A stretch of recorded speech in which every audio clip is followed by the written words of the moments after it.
right, welcome to Straight Red Card. No long intro today. What the hey? So quite short. Not a lot of time to build up the audience, but that's okay. Yeah, right, we still got a little bit of fluff and everything to go over. That'll draw a little bit of time. Okay. Yeah, let's cover the fluff. Hey, actually, speaking of fluff, I'm watching the Rick Beato interview with Billy Joel. And I know Billy Joel's, I don't like his doo-wop stuff at all. I fucking hate it. But I think The Nylon Curtain's a beautiful album. I think he's written some amazing songs in his career. And they're just kind of talking about how he wrote all the songs and then all his influences and just the technicality of it. I have a lot of respect for this guy. And I know a lot of people hate Billy Joel. I don't get that, just because he did doo-wop music, which was really bad. I get it. It was really bad. Tell her about it. No, I'm not telling her anything about it. It seems like some people might like that whole doo-wop nonsense. Yeah, I know people that do. Derek is in an exorcist location, same as the bread. Exorcist location. I don't know about that. Exotic. Okay, an exotic location. Not really. I'm just in my place, man. Just where I live, brother. It's nice. Yeah. Anyhow, so I've had a good time watching this. I'm only about halfway into it, but I really do like Rick Beato. And if you're a music person, he does some of the best music interviews out there in the biz. He's interviewed just about everybody. The guys from Pink Floyd, blah, blah, blah. Anyhow, go watch Rick Beato on YouTube. Great. Speaking great. of Beato. Speaking of things that you can watch on YouTube. Hold on, where is that? Here we go. Come on, hit share. Here we go. This is United States, the mini movie. I'm going to watch it, but I'm saying we definitely need to watch it. Grab a couple timestamps and then do a video on it, because I guarantee you there's going to be like some cringy moments in there. It might be too soon to put that out. We just got our asses kicked. Maybe let that. But I guess if you don't put it out now and strike while the iron is hot, yeah, it might come and go. So I understand them putting it out, and I know this was always in the plan, regardless of what happened. They were putting this out. So I love how they put the cast. Yeah, I know. At the bottom of that. Come on. Starring Mauricio Pochettino. Yes. Did they just put the names of the people that are on the cover here? Looks like it. It is amazing the players they picked to put on there. Reina. Arguably, I'd say these are the faces of the team. It's pretty close. The only one I'm questioning is Reina on there. Yeah, but he's always a lightning rod for attention. People are always going to click on it when you see Reina's name or a picture of him. They're like, "Oh, what's happening here? I want to bitch about something." I suppose so. Yeah. I guess it's fine. Although a lot of people crapping on Pulisic, which we already did. We've got more of it though. We got more crapping on Pulisic. Okay. Some crapping, some not. Okay. Well, more follow up with the broken leg and. You mean the fracture? Yeah. Yeah. Okay. Yeah. We'll get into all of that shenanigan later. Get some more light in here. Let's get some light in this. Let's pull the shade a little. There we go. Now I got a little more light. I guess before we get into anything serious, I got a food video. It's been a while. Haven't done a food video in a while. No, we haven't. As two fat foodies. Yeah. So I want your opinion, Derek. Will you try this? Is this the one with chocolate? No. This is my favorite side dish. Add mashed potatoes, I bet. A pot of water. Now give it a good stir. Oh, she's making mashed potatoes. Add in some chopped onion, garlic, and paprika. Okay. Also turmeric if you'd like. Turmeric. Stir and then mash. Pour the mixture through a strainer and then add it back to your pot. Season it with butter, a little bit of milk, garlic powder, and onion powder. Give that a good stir. I also like to grate some Parmesan cheese on top. You better. Once it's all mixed, it looks like this. Top it with some chopped parsley. Put some cheddar Grab in yourself there a too. bowl, take a bite, and enjoy. This is so easy and so good. You got to try it. It's just instant mashed potatoes. Yeah. I mean, it couldn't be that bad. I mean, God knows what else is in the Pringles. I mean, questionable. That's instant potato. I mean, there's like, how much of a Pringles is actual potato? Yeah, I don't know. We'd have to check the ingredients. I know the first ingredient is potato. Luigi's already got beat me to it. Pringles aren't even made of real potatoes. Yeah, they are. Here we go. We'll solve the problem. Holy shit, look at that. This was not planned, guys. This was not planned at all. What is the first ingredient? Dried potatoes. First ingredient, then vegetable oil. But my question is, if you are already going to make them into like sort of a buttery, sour creamish onion and, chives thing, just use the sour cream and onion ones. Then you don't even have to add any seasoning, right? Well, shit. I mean, the amount of actual mashed potato that she ended up making was like the equivalent of like a potato. Yeah. And just think about that's 3 cartons of Pringles. 3 cartons of Pringles, butter, milk, or creamer. I mean, it was just like, God, that little small bowl must have been like 1,400 calories. Yeah, it didn't really make that many potatoes either. Not at all. God. Yeah, better with 2 sticks of butter. I mean, everything's better with more butter. I think she compensated that with creamer instead. I know she said milk. Milk. It looked more like creamer. It looked like milk in one of those bottles that looked like a creamer bottle, because they do sell those too. I feel like when you add milk, just straight milk, it gets too liquidy. Too liquidy. Yeah, too liquidy. Yeah. And you do like a creamer. You do like a cream cheese. That's another good combo in there. It's whipped cream instead. Or whipping cream. Yeah. Yeah. All right. Who talks like that though? You mean the video? Through the video? Yeah.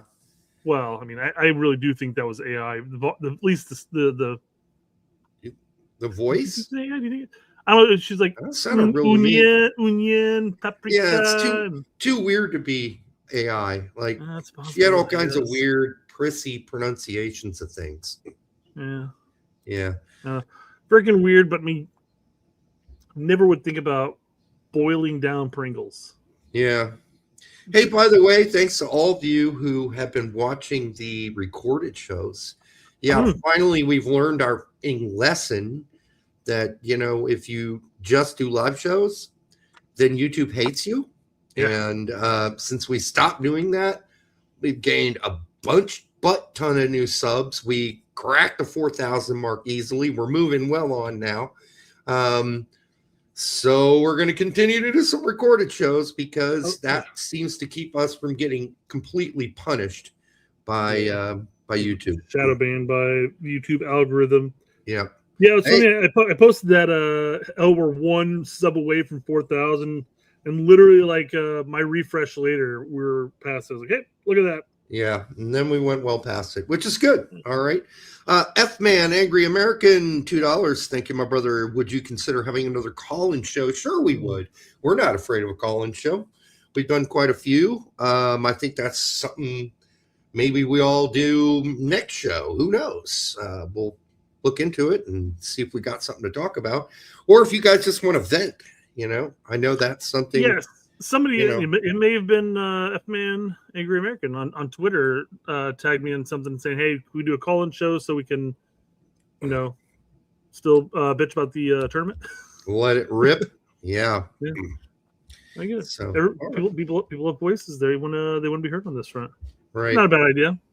Yeah, I mean, I do think, a lot of the steam from the World Cup is petering a bit.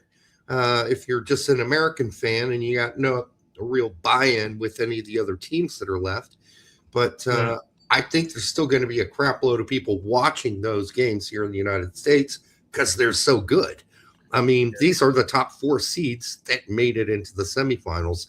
These should theoretically be a good games. Theoretically. You never know. They could all just be garbage. Right. I doubt it. But doubt it. I mean, again, I'm going to watch them. I'm sure they're going to be good games. The great teams, great players. But my interest on a team winning it completely diminished whenever we lost, obviously, but then diminished even further when Norway lost. That was disappointing. That's the only team that I really wanted to win at that point. And when the ball hit the wire, I think it did. Looking at the replays. That trajectory down was a straight shot down. It definitely hit something, despite the fact that the sensor inside the ball did not detect shit. The sensor inside the ball. That's so. Imagine having a sensor inside your balls. Exactly right. I'll pass on that. Alex says yes. That's our bad, Brett. Well, the other thing was Sorloff not passing it, to Holland. Oh yeah, God, that was like my whole family. We were all watching that, including both my sons were over. My grandson was. We were all my parents watching this game, and we all were like, "What the hell? Why don't you pass that? What is going on?" And he didn't pass it. And I know that Stones did a pretty good job cutting off the angle there, but that was just ridiculous. So should have passed it. 100%. I mean, it was funny because after the play died, Holland was just like, right here. He was dumbfounded. Like, how did that not end up to me? And you know what? If that pass would have gone through, maybe Holland wouldn't have been exiting this plane with a raccoon carrying a mini tequila bottle. Now that's something he'll cherish for the rest of his life. There's nothing more than a drinking raccoon that represents the United States. Most people just go to places and they get a T-shirt that says, "Hey, I went to, England and all I got was this crummy T-shirt." Yeah. Well, you did hear about the other lady who provided this is in Texas somewhere, had to provide CPR to a drunken and dying or dead, nearly dead raccoon that she found in a dumpster at a liquor making factory where they had thrown their peaches into the garbage, right? And they were using these peaches to make a peach brandy. So the peaches were all soaked with alcohol. And this raccoon ate it until it nearly died. And another raccoon apparently came over to her and let her know there was a problem. And so she went to look into the garbage, and there was a dead raccoon. It looked dead. She went in the garbage dumpster. She pulled this raccoon out and gave it chest compressions until it revived itself. Do you not see this in the news? No. Woman saves nearly dead raccoon with CPR. She didn't give it breaths. Thank God. At least that wasn't in the report. She didn't give it hold its little nose and go. But she saved this raccoon, and then it didn't thank her because it was still pretty drunk when it woke up. It stumbled away. Oh. Apparently, yeah. I don't know. I guess sit there and second guess people. And why would you even contemplate giving a dead raccoon chest compressions? That's what I thought was weird too. It might not have been in Texas. No, it wasn't in Texas. It was in Kentucky. That's what Jackie just mentioned. Yeah, it was somewhere in Kentucky. Hardin County would be my guess. The lady in the interview definitely had a thick Kentucky accent. She was very Kentucky. Yeah, so seriously, but what was the end hope? You have one more trash panda running around Kentucky, jumping into all your trash cans, scattering them across the ground. Great. Yeah, actually. I second guess people in my family too. My on my wife's side, her mom's side of the family, they used to they would put out turkey carcasses during Thanksgiving outside in the pan, and then watch possums and raccoons come up and feast on it, and then they'd take the bones and you never see them again. Well, you'd never see them again. You hope not, but if you do that every Thanksgiving and Christmas, they may be regular visitors. Oh, I'm sure it was consistent. I'm sure there was consistency with the raccoons and the possums that were coming by. And I have no problem paying for the possums. I mean, possums eat something like 4,000 ticks a week. And I'm saying the more possums we have, the better life would be for all of us. And you're really concerned about that tick problem. That Lone Star tick that can buck right off. I can't if I get an allergic or an allergy to red meat because some Lone Star tick got me. Just end it. End it now. Yeah, there's that guy Tick, that History Channel Tick. Speaking of ticks, that's pretty interesting. Went down that rabbit hole just watching all his different videos on World War II. I guess he kind of quit. Anyhow, it's 69 people here right now. Cha cha cha. Nice. Let's move on. Okay. Also, he also had a stuffed squirrel too. So he took a raccoon with the tequila bottle and he had a stuffed squirrel. Of course he did. What weird things to go home with, but whatever. I mean, very American. Put him up there, and I mean that's something to talk about. They don't have raccoons in Norway, do they? I don't think so. They have squirrels. I don't think they have raccoons. And they have totally different types of squirrels than we do. Yeah. I mean, they're different color. I think they're red. I don't know. Anyhow, it is what it is. I don't know my Norwegian vermin very well. The way too early U.S. men's national team 2030 FIFA roster projection by none other than, this one's by Alex Calabrese. Yep. Who we see on Twitter often. So he went to, as he mentions here, projecting World Cup rosters now is a futile business. It's basically you'll get some, most of it you won't. Gets clicks. Yeah. So I just figured we just roll right through his real quick just to take a look at let's do his. I know that Jeff Carlisle had his too. More. All right, Brady. Brady. Okay. Yeah, I think we talked about him as a possibility already. Yep. Brady. David coaching. Yep. Same here. Matt Turner. Yeah, I don't think so. No. I mean, do you think Alex is just picking out a seasoned vet to be there as a third? Actually, it's what he says right there. Be a fair guess that third string. Yeah, he'd be a third string veteran, basically. Yeah, I don't think that's necessary to have an ancient. Well, 36 is not old for a goalkeeper, but I don't see Turner gaining his confidence back anytime soon. I think that's come and it's gone. I think at one point he was one of the best shot stoppers in MLS, and I think that's just about where he's going to sit. He's going to be a good, very good shot stopper in MLS. That's going to be the most interesting position for the next 2 years with the U.S. men's national team. Coach, I mean, if Pochettino's back, does he consistently stick with some of the guys he's been calling in, or is he going to go springing for a young buck they see more promise in? I mean, what if there's a brand new coach? Is he just going to willy-nilly call in who's doing the best in MLS at the time? Because it's not like we got European counterparts doing well. We got also a bunch of goalkeepers in Europe people don't talk about who like Stone and others who are probably be 23, next World Cup. That's pretty young, but still, let's see how they develop. We don't know. There are a lot of those keepers too who are dual nats, have played for us and then also played for the country they were either raised in or born in. So they got that issue too. Well, you got Diego going out on loan. You got Gaga going out on loan.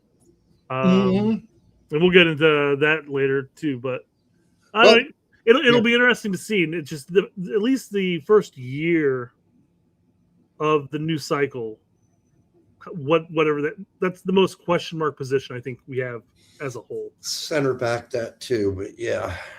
I think they're just going to lean into the vets right now and then call in other options periodically.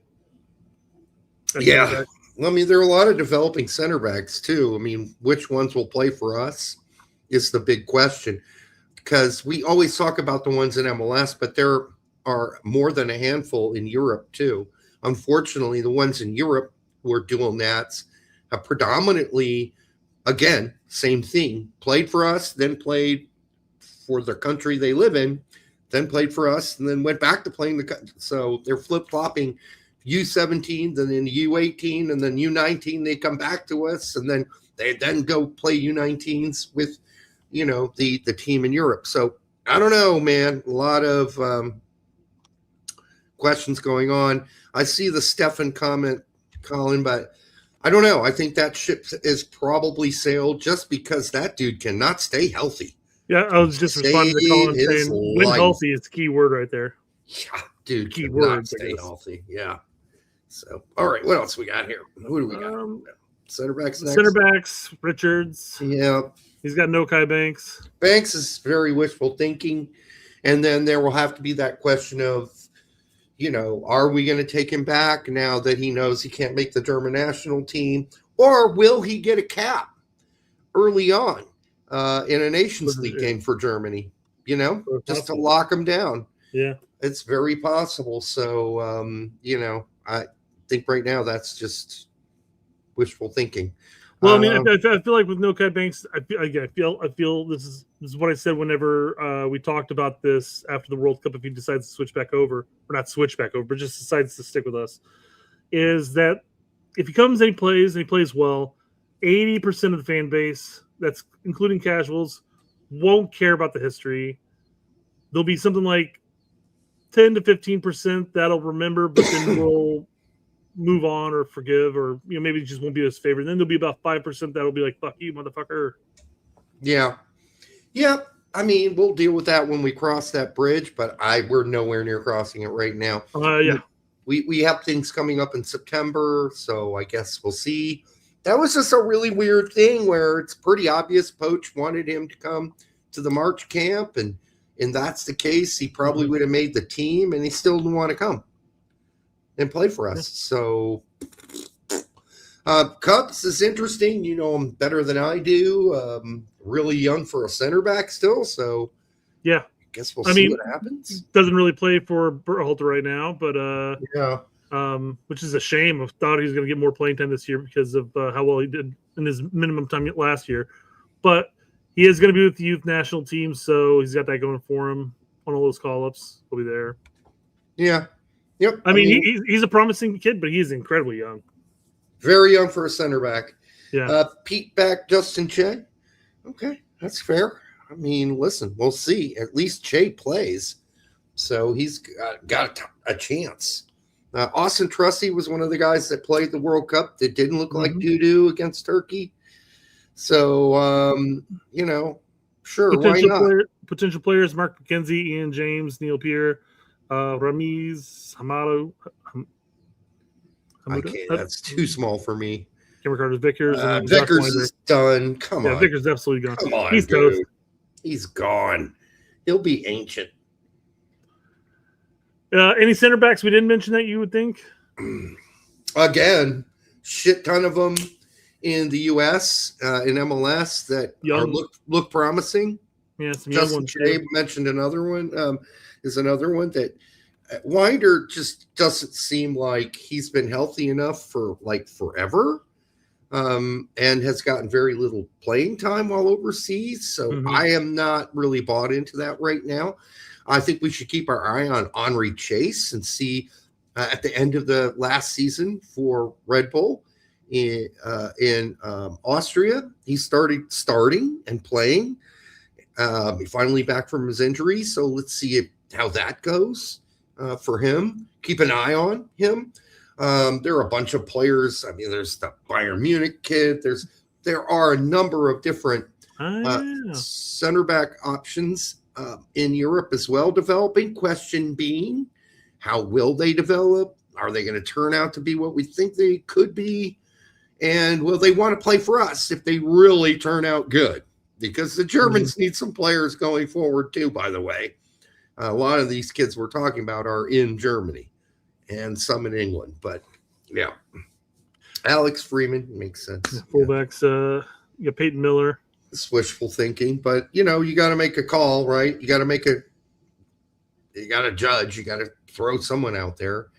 We'll see. Again, Bombino, excuse me. Pompito's the Canadian guy. Could be, but again, that's another wait and seer. I think there are so many players who will be in this 23, 22, 21, 24 age group that are now only 18, 17, et cetera. We just don't know yet. We really don't. I mean, the counter argument would be is when you look aside from, say, the way of hold on real quick, Dest and then Tim Weyer is the last ones. He doesn't have Jedi on here. My guess is that Alex is looking at his injury history and then just assuming. Yep, I would guess. But you look at people like Dest and Way in this argument, and then who's next behind them at that point? It'd be Arvston, you got Tolkien, you got Ballo. I mean, are they going to be competing really? Way is done. His goose is cooked. I mean, I hate saying it, but he's looked bad for 2 years, dude. I mean, I don't know how you come back from that. He looks so broken. I don't even expect that he'll hang on at Marseille for very much longer. I think he'll end up probably back into an MLS at some point. Yep. If he can't pan out in Ligue 1 at this point, then my guess is he's gonna come back for a relatively decent payday. Which is too bad, but I mean, if everybody and everywhere he goes are going to play him as a left or right back or a right wing back, it would be an improvement. But he wants to play forward. He wants to play winger. He wants to play center forward. Go somewhere where they give you the chance to do that, I guess. Mm-hmm. Maybe that'll re-inspire you. But as of now, not looking good on Weah's end. Colbreth would be very lucky to get him. Very lucky. Mm-hmm. He does look like one of the players that might be good enough for Germany going down the road, going down the pike. And so I don't think that's necessarily I mean, it's a potential, right? Sure, it's potential, but that might be too good. He might end up being too good for us, meaning Germany will scoop him before we could scoop him. Yeah, probably, pretty likely. And then, Westfield, I really like what I've seen from Westfield, but again, I don't know. Same thing with Reed Baker Whiting. I think Scally, would assume, would be good enough still. Same thing goes for Chris McFarland and Caleb. It'd be a question mark as far as Joe Scally being either considered a wing or a fullback, or would he possibly consider shifting over to a center back role? The only problem with Scally playing center back in general is that he's 5'10.5". That's the only challenge. It doesn't stop everyone who's 5'10" from playing center back, but generally, if you're playing like Norway, you don't want a bunch of center backs. You want them all about Chris Richards' size, if you can get them, right? You don't want a 5'11", 5'10" center back. And even but how often are we playing a team like Norway, though? Well, Tim Ream's 6 foot even. He got dunked on by a 6'1.5" guy, 6'2" guy. So guys are getting bigger. I don't know if you noticed that. Soccer players are getting huge. They're getting a lot bigger. That doesn't mean that trend is going to continue. I think it'll continue with certain countries like Norway. I think they're just going to keep getting bigger. But yeah, I think 6 foot is kind of the limit for a center back these days. You just too many people crossing balls. You need, unless you got a great leap. I don't know if I want a 5'10" center back. So, but yeah, it's possible Scally could, because I don't think long-term right back, he's just gives you nothing going forward. So. All right. So bouncing into the center midfield again was Mehmeti. I mean, we're conservative here in the sense that we like the wait and see game. But if there's one player that has caught my fancy, but I'm not going over the top with it. I'm not breaking out the lube or anything like that. I really like Mehmeti. I do. I really do like this player. So let's just see if he gets a move eventually. He'll probably play out another season, 2 seasons in MLS. But he might get big offers before that because he's already 21. It's not like he's 17 or 18 years old. So a lot of teams want to strike while the iron is hot. This is a hot player. So I do see him leaving maybe one more season in MLS, and then he's gone depending on the contract situations and whether or not New York Red Bulls are jackasses and let him go or not. That's the other thing. That's the big one, really. Right? Well, Well, they keep leaning into that youth game. They may be fine with offloading a couple players. good point. He is 17 right now. The age there, I was shocked by that for a second. I'm like, he's already 21. My brain, you could see my little brain turning. Like, he's 21. Anyhow, yeah, if he's still 17, then yes, 2 more years in MLS. If you were already 21, I'd be like, what the fuck is he still doing here? All right. Yeah, Adams will stick around as long as he's healthy. Healthy is the key word in there. Let's see what happens with Berhalter. He's moving to Europe. Sounds like that's a guarantee because he's done with his contract this season. Yeah. Sounds like Middlesbrough. That was one of the rumors. Yeah, that was one of the rumors. Yeah, it's definitely gonna be a championship side, most likely, I would imagine, or it could be Bundesliga, I guess. But go ahead and break out the lube. It's fine. You know, we've learned our lessons here over many years not to get too excited about any player until they've actually proven it, right? And we've gone through all the players. Well, the couple players that I latched onto, and then got in trouble once they flopped or they got injured so many times it became hopeless. But I do see Berhalter moving to a championship team, and we'll just have to see how that goes for him when he gets out there. I think he can handle it. I think he'll be fine. Fine. No, now, he's got the grit, the determination, and the skill set for championship. Absolutely. Yeah, Hoppy, I didn't really jump on the bandwagon. I just know the family. Knew the family. I haven't really kept in touch with them the last year and a half or so, but for a while I did. And I had a lot of hope for Hoppy just from watching him play in the Gold Cup and watching that fire. I mean, you can go back and okay, he had his hat trick in that game. This, 5 goals in half a season or whatever it was. But I mean, his club performance has been shit. But I was always looking at that Gold Cup performance. I was like, I don't know why he's not playing more wherever he goes. He's in Denmark, and he did okay last season and ended the season as a starter. So let's see what happens from there. His trip to MLS, mostly uneventful.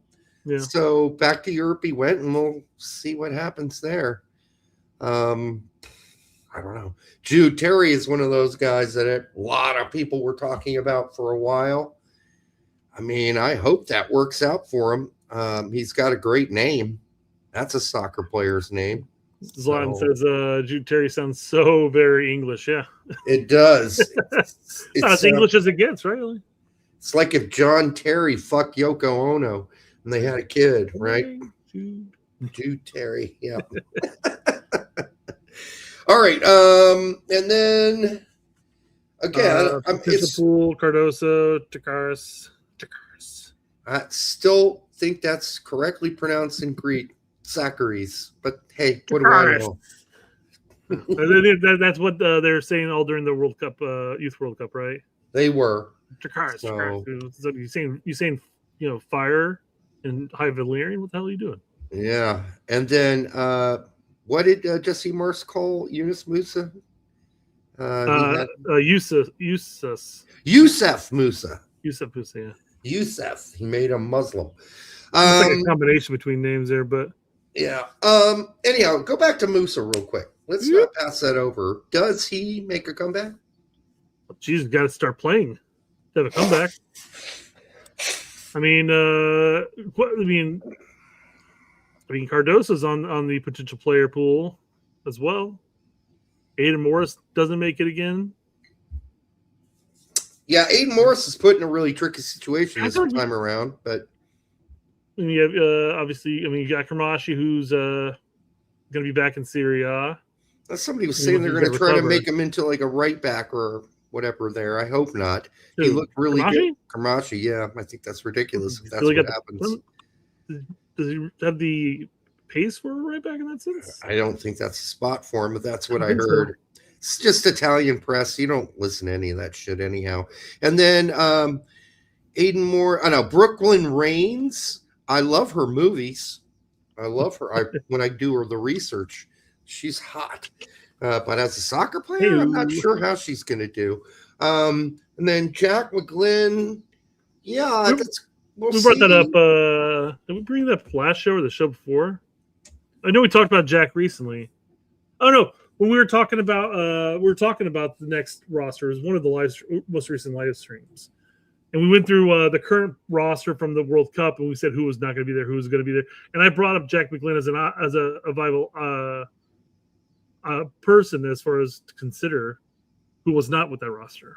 Well, people not having Fuchsis on this list, I think, may be missing out. So good call by Jared in the comments. Will he be considered an attacking midfielder, though? Yeah, I bet you he's not on there. Maybe he is. I don't know. Let's go through and find out real quick. You got Kevin Sullivan. Will be 20 next World Cup. People, I think we need to wait on this one. I don't know if he'll make the next World Cup. And it really depends on how he develops. I mean, you're watching him at Philly, and you see flashes, but then you don't see flashes. Yeah, I mean, is that a person that you really consider is going to be vying for a World Cup spot? Then he goes and plays for the youth squads, and he does incredibly well. he's playing against boys. Cardoso, by the way, another one left out of that list. Oh, he was on the list. He was on the. Yeah, I mean, obviously, 4 years from now, he should theoretically still be playing for a good top team in Spain, unless he drops off a cliff somewhere. He should get a chance to finally establish himself like Tillman did on this team as a top player. I mean, how many chances did we have to give Tillman till he figured it out, right? Mm-hmm. You had to give him a lot of so the talk, Julian Divas, for 199 is that Puxis is going to Hull. Is that officially hang on, done? Because I did not see that on Transfer Market yesterday at all. Right, I saw it in X, but I did not see it confirmed on Transfer Market. So transfer news. Who's getting mounted on transfer news? Who's getting over on transfer news? Transfer news. Everyone loves that transfer news, but me. Whatever. Okay. So this is probably the Twitter that you saw. So just targeting is all I saw. Yeah. So the Jakarovic manager, has confirmed his interest in bringing the player to the Premier League. 20-year-old midfielder spent the last 5 years in Croatia with Hajduk Split. He had success with 10 goals, 1 assist last season in 36 games. He is ready for a new challenge in a top 5 league. Okay, that's fine. I think he's ready definitely for a challenge for sure. But this move has not been confirmed. And I would not tickle your titties before it happens, guys. Be careful. Mm. He'll get a move. Just has to be at this point. It's gonna be a question of where. We thought he'd get a move the last couple of years. Well, we know why he didn't get a move. Remember? Well, yeah, they were playing him, and his agent was being an ass. So they pissed off that, and they pissed off current management at the time. Yep, they did. by not accepting a $5 million move to MLS. He said no to MLS, and they were pissed at him, and they benched him for a while for it too, for rejecting the move. Yeah. So hopefully that doesn't keep going on. All right, but yes, I'd like to see Puxis make that move. By the way, I mean, this is a decent list by Calabrese, but I will say this. I mean, it's leaving out like 20 other players, honestly, that have just as much potential. That's why making these predictions is so ridiculous. Well, I feel like he kept, I think, the pretty secured veterans on the list, and then he's just kind of picking who's the hotness right now. Yeah, and by the way, 4 years of development would be even better, right? Nay Michaels makes a great point. That's a big jump to the Premier League if you're Puxis. You know, why not Netherlands? Why not go play for Ajax or Feyenoord? Why PSV? Why does it have to be straight to the Premier League? I mean, we all know, especially a promoted team, you know what they do. They play their veterans and the young guys sit the fucking bench.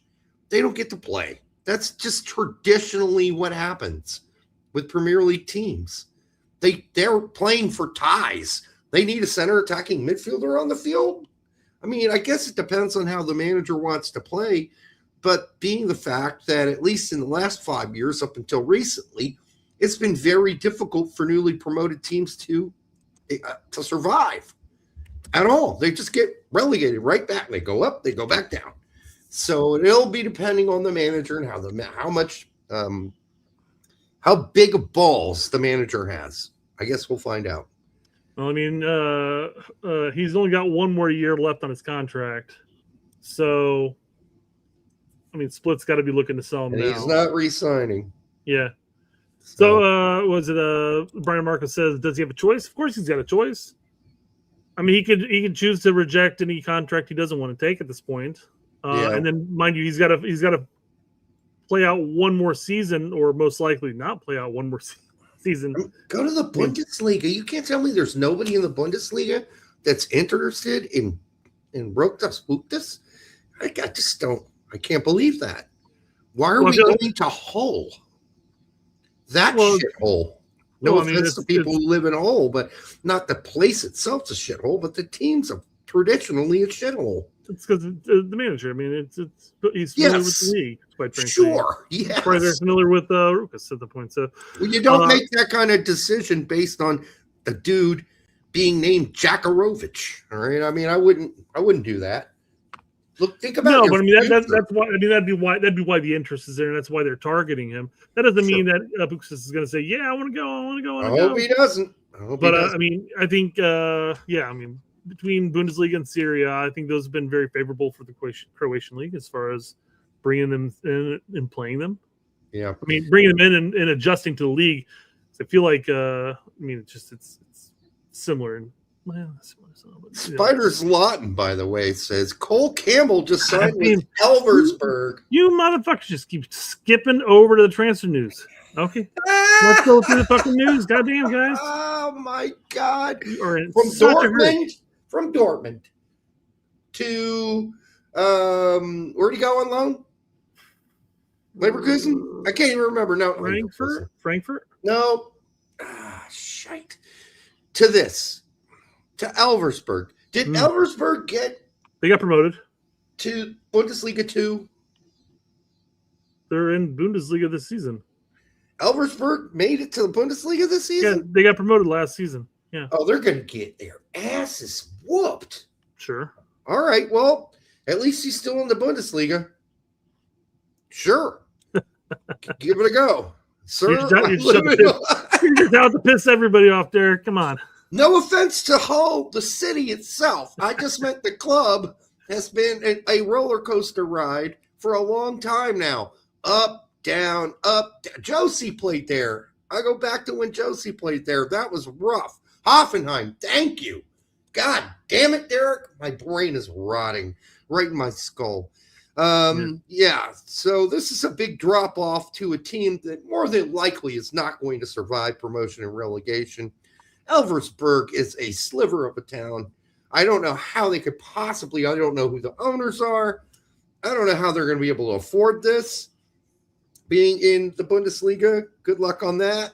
I can't imagine Dortmund really requesting that much. No, I'm sure. So how can they afford it? I'm pretty sure they can easily afford it. This one they can, but you don't stay up in the Bundesliga by signing players like Cole Campbell. You just don't. Yeah, you're going to need a lot more than that. Maybe they're going for the hungry, youthful approach and hoping shit sticks to the wall.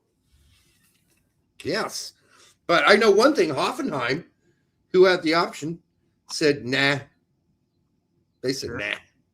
Well, Hoffenheim has a shit ton more history in the Bundesliga, so they're not going to pan out for a player who's not going to probably play for them all that much. So Berlin Amerikaner says, dude, they are a 5th division team.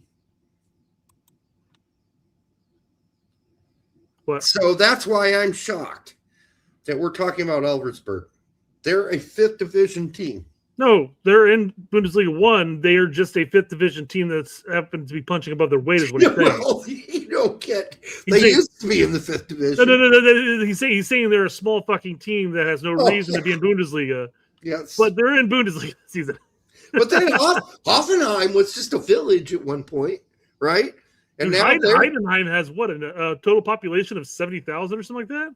well, I think Elversberg's smaller than that. I'm just saying. I think they're like fucking Terre Haute sized, for all I know. Anyhow, so they did get promoted. He'll find his level in 2 Bundesliga at least. Good for him. So now we can't seem to make up our minds. Is he in 2 Bundesliga? Is he in the Bundesliga? No, he's in Bundesliga. He said he's going to find his level in 2 Bundesliga because he's there Oh, until okay. 2030. Okay. So they're going to get relegated, is what he's saying. Okay. Right. And, listen, maybe Cole Campbell grows up and learns how to use all that speed. We'll know. I mean, we will find out, right? Yeah. Okay. Berlin says that it has a 13,000 seat stadium. It's just a fluke. Yeah. It sounded like a fluke. Didn't the American guy used to coach Elversberg? I thought he did. Joe Enox? I don't think it was Elvis. I don't think it was. I don't recall Elversberg. I had to look up when I saw this. I'm like, who the fuck is this? And I had to look him up. So no, I didn't think it was. They're a village, for Christ's sake. Saying no. Okay, so no. I know he did Osnabrück, but then he left and coached another team for a while. And now he has no job. He's just running his bar and his restaurant. So Joey Knox, he's fading into the bushes, unfortunately. We may never hear from him again. Was it Energy Quote Plus? Could be. Could be. I trust you. You live there. I don't. For the first time in years, by the way, Berliner, I stopped tracking Americans playing in 3 Bundesliga and anything below 3. So only kept up with teams in 1 and 2 with Americans on them last year. All right. Yeah. All right, let's get through this fucking article. Thank you. That's who Joe Enox coached last, I believe. All right, Gesundheit, Berlin. Gesundheit. Zwickau. I heard it too. Zwickau?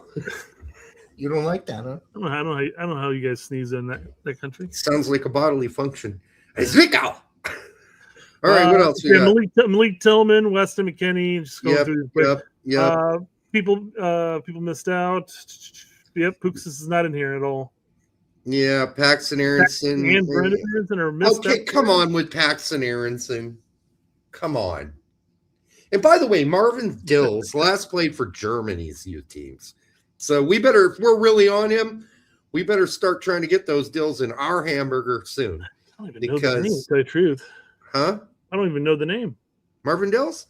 Eintracht Frankfurt, I believe. Yep. No. Young player, I believe he's at Frankfurt. Could be wrong. But I do know he has played for both of our youth squads, our youth squad and Germany's youth squad. So good luck on that one. And I don't, who's go back up. Sorry. Who the hell is Robert Turdian? Robert Turd Ian. Bob Turdian. He's a Chicago Fire guy. Oh, you should know him. Fairly. I don't think he's played much for Chicago. So that's a leap of faith on Alex's part there. I think even Maximo Carrizo is a leap of faith. And another leap of faith would be Paxton Aronson. And still yet another leap of faith would be Marvin Dills. And yet another leap of faith on the potential pool is Brendan Aronson. So we'll see what Brendan Aronson continues to accomplish at Leeds, or if they just buy another better player than him and he's a bench player next year. We'll see. The name looked familiar and everything. I had to look it up, of course. But Robert he's only 16. Hasn't played a minute. He's not even 17, man. Yeah. Alex, wait. Too early. Maybe Alex has a personal experience with Bob Turd. Well, I mean, he did cover Chicago for a number of years. So yeah, it's from there. He's still there, I think. Doesn't he live there? Alex? I don't think he necessarily had to leave on his new gig. So yeah, I would imagine so. Yeah, isn't his mom there too? Anyhow, we can't get into how I know that. All right. Anyhow, Christian Pulisic. No, I have not been fucking Alex's mom. That's not the hint. Got enough to fuck your mother. I thought she worked at US Soccer at one point. I'm pretty sure she did. But I could be confusing with somebody else. That sounds familiar. So. Yeah. Christian Pulisic, AC Milan, fine. Yeah. And people have to get over hating him. Yeah. Matthias Albert. Yes, it's Albert. Do not listen to anybody else. Not Mathis Albert. It's not Mathis Albert. For Christ's sake, can we just call him by his born name? Matthias Albert. And it sounds a lot cooler to say Matthias Albert than to say Mathis Albert. Yeah. Yeah. I mean, quit Charlie Browning his name. Yeah. Quit Charlie Browning his name. His name is Matthias Albert. Do not let Pete get away with that on his show. Please, people, get in those comments and tell him that is not how that's pronounced. All right. So Matthias Albert, I think if you have to look at any of the youth prospects that are coming through the woodwork, I feel like that's a safer one. That's a pretty safe one. Yeah. I feel like in 4 years, it's barring anything unpredictable, of course. And I don't even want to say the word, but it's a pretty safe bet, I would think.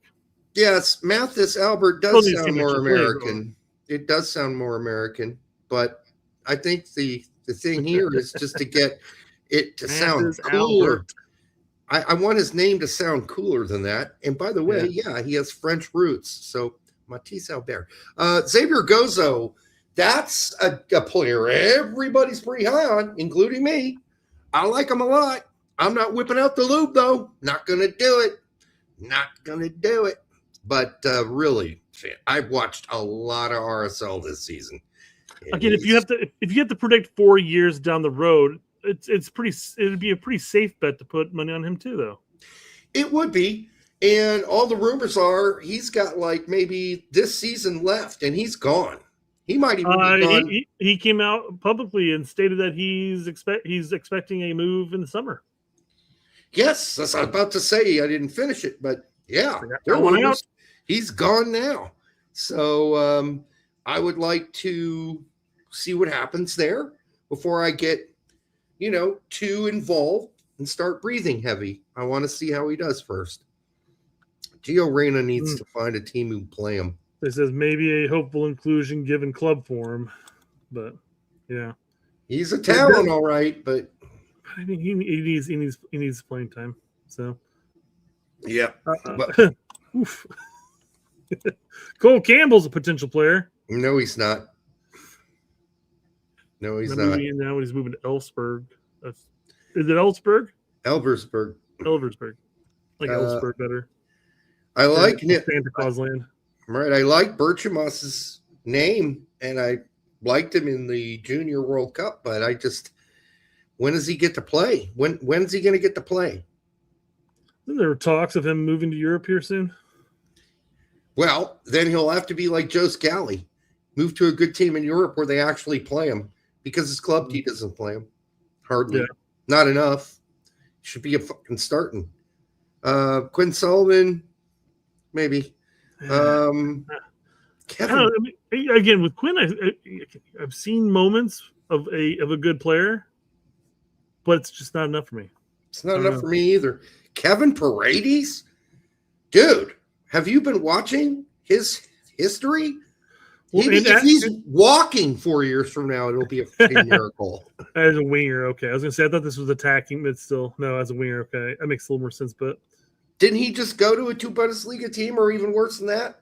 Or did he go to he went somewhere very recently. Holland? No, I think Paredes is going to be lucky to be walking he went around. He went to Utrecht. Yeah, without a cane in 4 years, based on his injury history. Mm-hmm. Yeah, way to communicate that, but it is CHT at the end.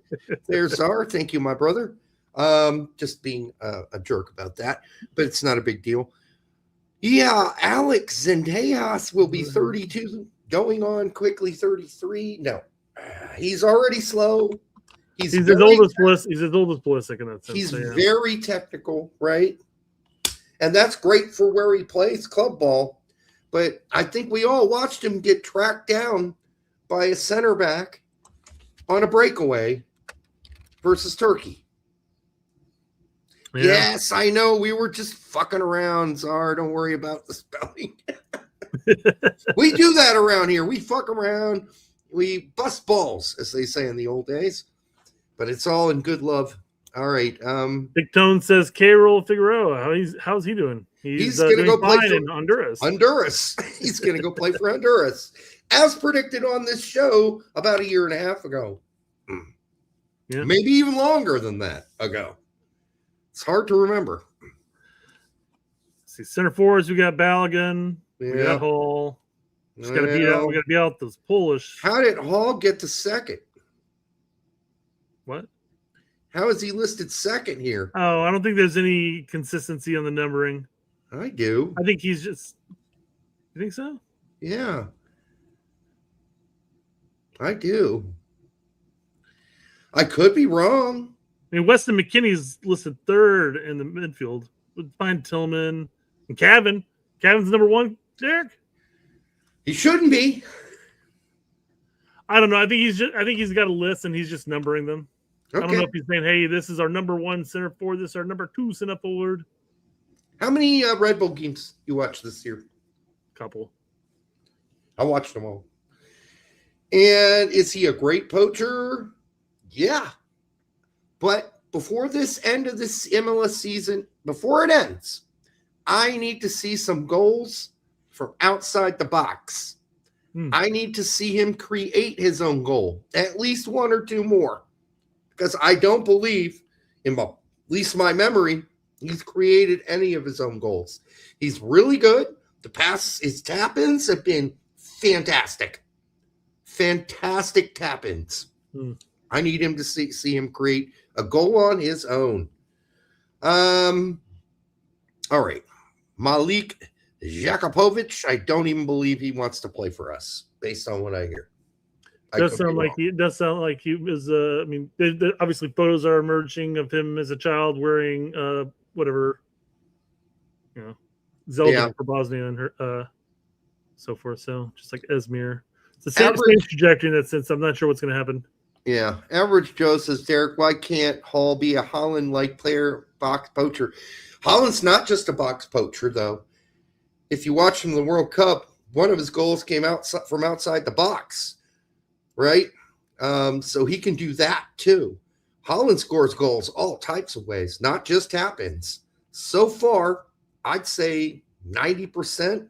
That could be too high. Maybe it's 80% of Julian Hall's goals are tap-ins. And by the way, while Julian Hall is not a small person, he is no Holland. All right. He's not a beast. He's not a physical, scary, fast, physical, quick. I mean, Holland's got it all, right? Everything you can think of. Technically gifted as well. I mean, Holland gets the ball anywhere in or outside the box. He's turning and shooting immediately. You bet. So even if it's outside the box, he's pulling it over, ripping it. I'm not saying Hall can't do that. I want to be really clear here. I'm asking for Hall to do that. At some point this season, I'd like to see him score from outside the box on a ripper or create his own space and shoot just inside the box or whatever, but create his own space, less tap-ins. No, not less tap-ins. Keep the tap-ins coming. Those are fine because that shows you're a great poacher. But I do want to know, can you create your own space and goal? That's all I want to know. That's it. Because that's the next level. That takes you to the Balogun level. Because Balogun can shoot from outside the box. Balogun can tap them in. But Balogun can also make runs through lines and score too. Right? Mm-hmm. And he can blow by guys too. That's another thing I can't see Hall doing. He's not blowing by anybody. All right. So what kind of striker is he? We'll find out. You got Ricardo Pepi in the wings. Damian Downs.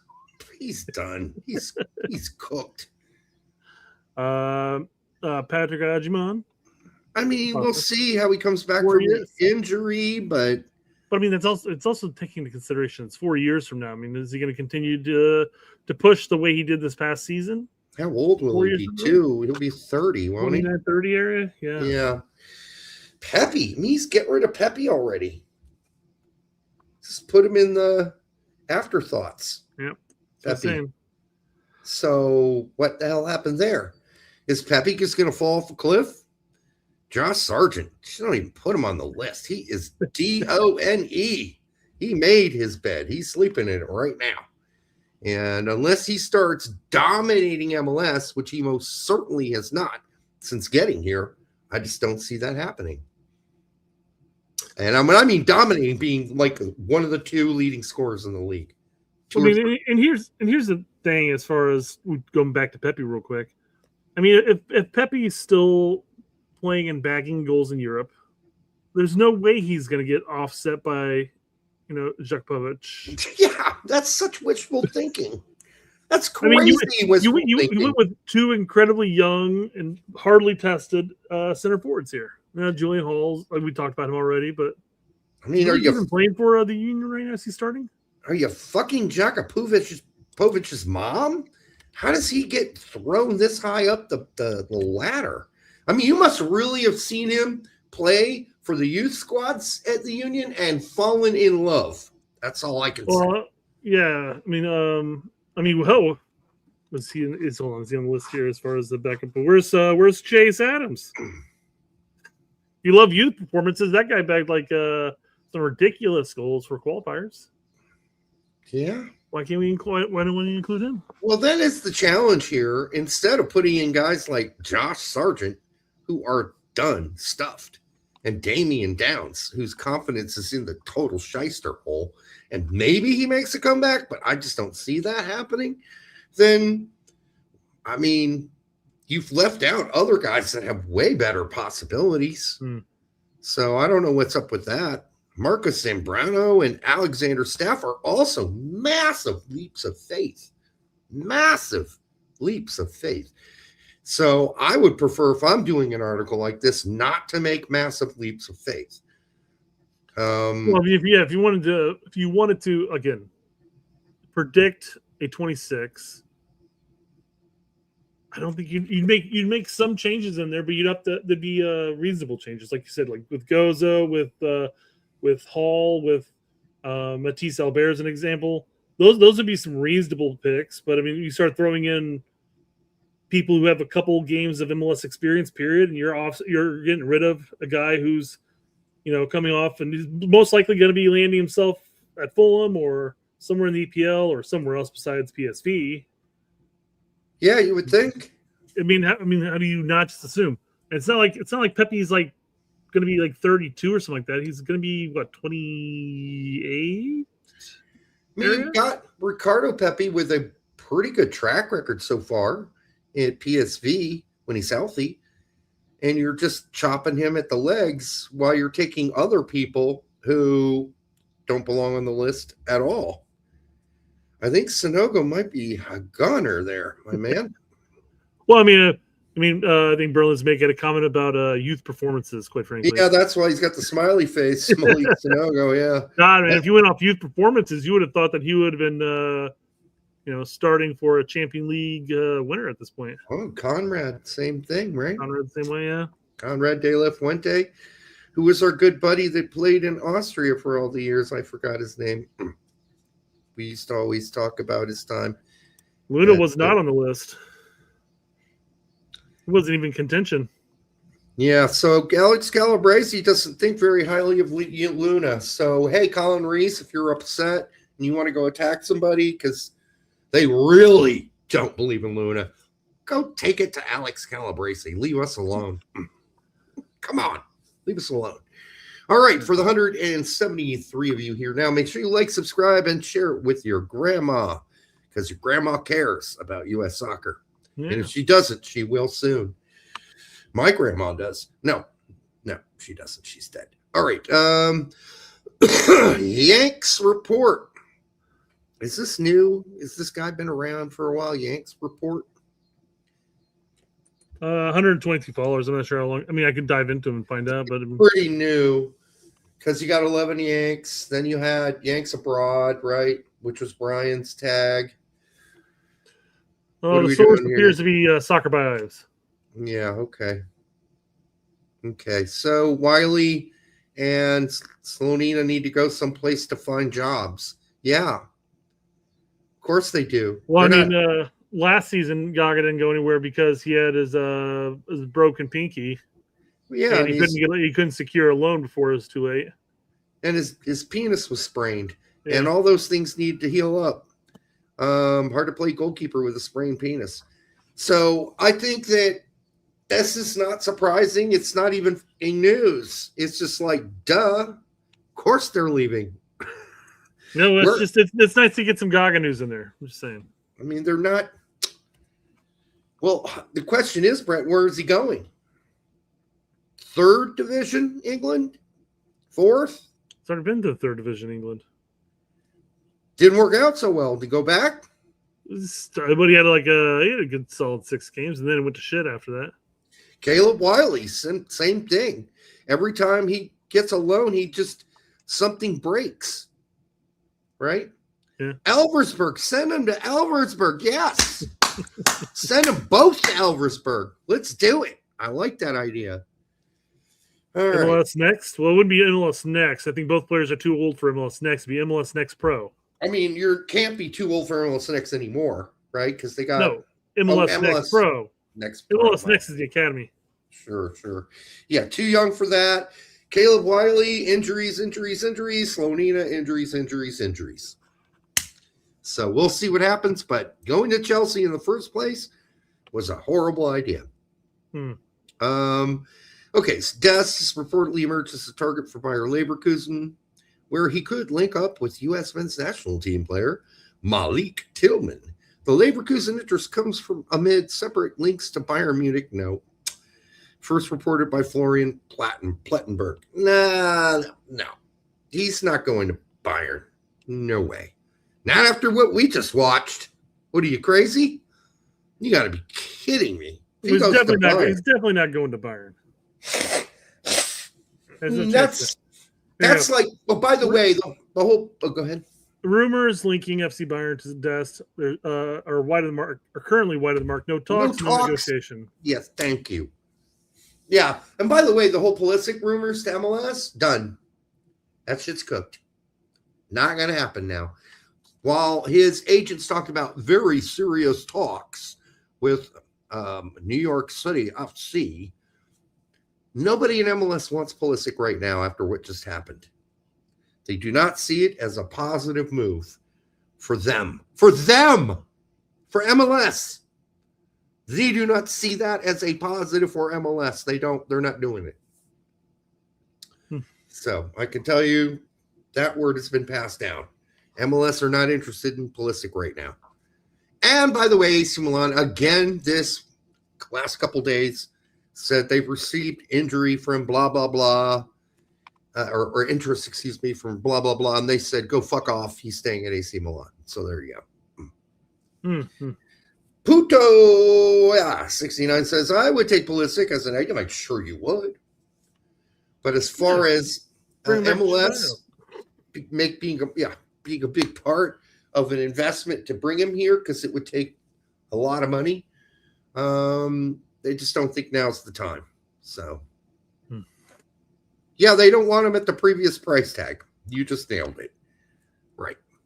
And there's no way that price tag's coming down, according to his agent. So, we're done. Okay. Man. Go ahead.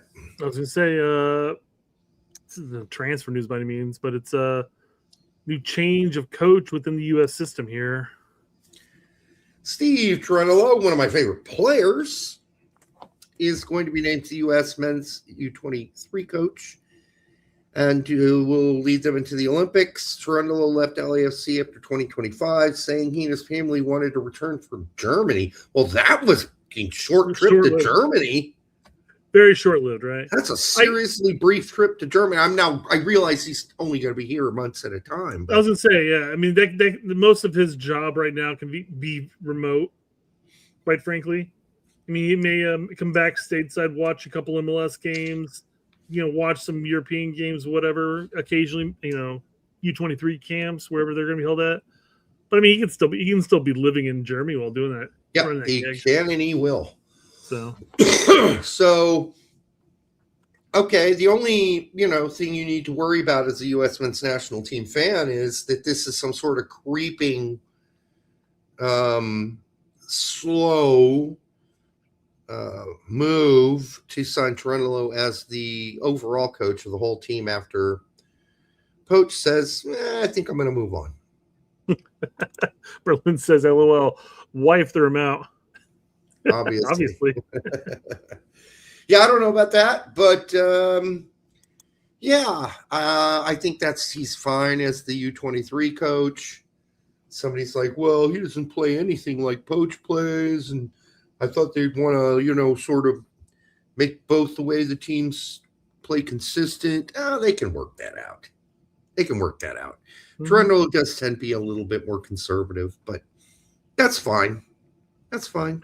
Yeah.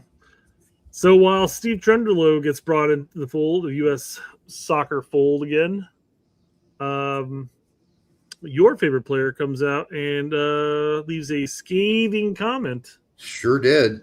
By U.S. soccer. Now, the funny thing is his actual post deleted. We deleted it. Yeah. That's crazy. When he first put it out, my first thought is, that's even out there. Does he never, ever want to work for U.S. soccer again? He's basically like, get rid of Cindy. But let's go over there real quick here. Yeah. Years ago, Ernie Stewart asked if I would be interested in coaching the U16 national team and assisting with the U20 national team. We agreed, and I was excited about the opportunity, but Cindy never signed the paperwork. Ernie told me he couldn't move forward without her signature.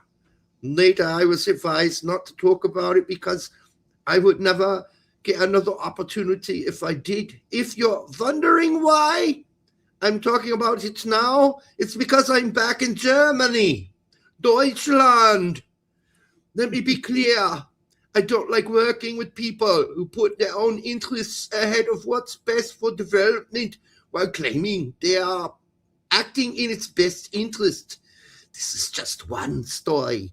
I could go much deeper on this topic because, in my opinion, this is the real reason we continue to fail. There are too many issues within the federation that people don't know. Yeah, well, I mean, he said a lot of, he just basically said this. There's a whole lot of self-fucking going around in U.S. soccer. Everybody's giving everybody their best friend a hand job there. And his penis is too large. And nobody wants to touch it. And are you suggesting that's why Cindy didn't sign off? She feared the peen? She feared the peen. She also feared that he was not within their gangbang structure. That he wasn't a part of the gangbang family that U.S. soccer is. And nobody wants to fuck a stranger. You got to be part of the gangbang party. And clearly Jermaine Jones was hung and not inside the family. And frankly, most of them were afraid of us. Does he know that if he would have, if he was able to, if he kept his mouth, closed. He did for a while, Brett. And he was actually part of the system, actually, yeah. But I mean, if he could have got a U16 gig and assisted for the U20s, and if he had failed at the U16 gig, he would have been promoted to U17 or U18, and then so forth. And he may have been the actual U.S. men's national team coach within about 10 years.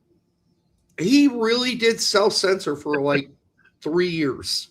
He self-censored, and he was part of that whole U.S. soccer family. He was all in there. Yeah.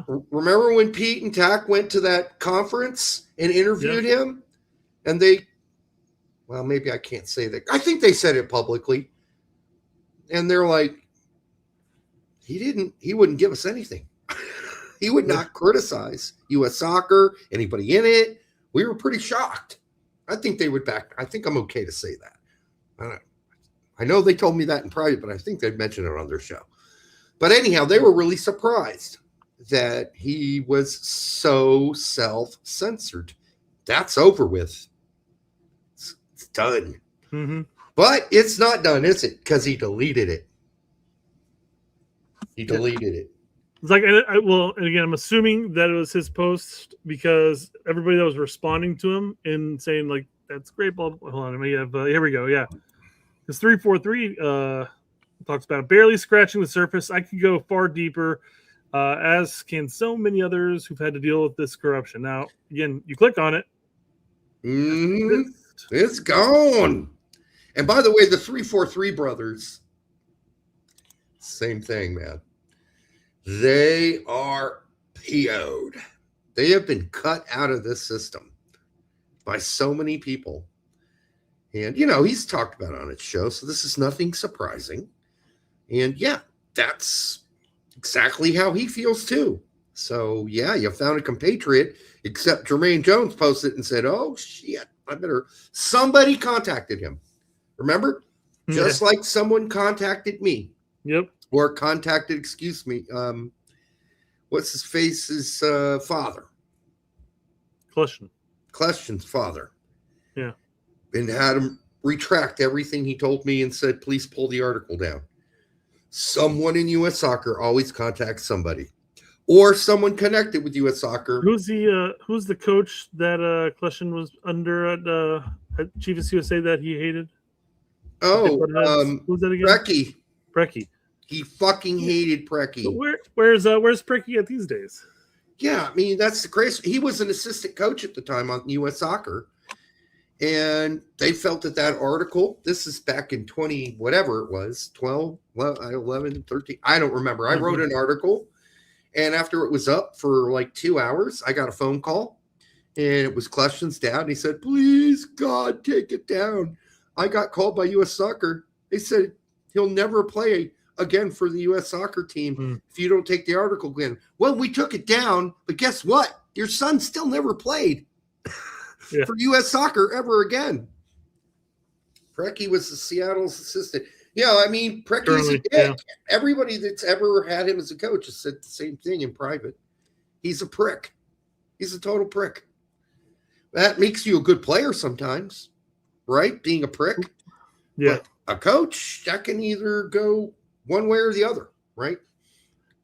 Colin says, Trundle really knows what he's doing. Why so much pushback? I don't have a problem with Trundle, to tell you the truth. I think the 23 job's fine. Yeah, whatever. I mean, it's fine. I was just making the comment that he's definitely in the U.S. soccer family fold, which is fine. And then that's nothing against Trundle by any means. Yeah, cool. I didn't think he was ready for the U.S. men's national team gig when he was being touted about. He only had like 2 years of professional coaching, minus his youth and assistanting. So I mean, that's the only thing. I like this post by Czar. If Colin likes him, ... By the way, you missed the Tact and Pete thing. Somebody said something about Tact and Pete. This one here. What did they say about us? I heard Tact and Pete talking about you guys, so I came over to watch. You guys are amazing. Oh well, I hope they said something nice. Yeah, he came over for the blood. He came over for the bloodbath. Yeah. Well, I heard this was a train wreck shit show. Let's go watch him. Yeah, why would he come over if they said something bad? Yeah. Although when they were listing out all the great shows, like a few, I don't know, it was like maybe 4 or 5 days ago that people need to go watch, they only listed their 2 shows and left us out. And I felt, oh God, I'm hurt. I'm personally hurt. Sad face. Sad face. All right. In the last 5 years, the American men's soccer pyramid has lost 37 clubs. Cindy Cohn has been president during the entire time. Has she said one word about the problem? No. Cruella. That's pretty good. It seems all these people, J.D. Batson, Cindy Cohn, the Soccer Don, don't care as long as MLS is happy. You're correct. You're correct. That is all they do care about for obvious reason. MLS is basically in bed with U.S. Soccer. Don Garber is a board member. Okay, so this is not surprising. Unfortunately, I don't think it's. Cindy used to be CEO of Some. And she was the CEO of Some, which is the marketing arm of MLS. And for years, U.S. Soccer employed Cindy and her company, Some, an MLS company, branch of MLS, hired them to do their marketing. A lot of good that did.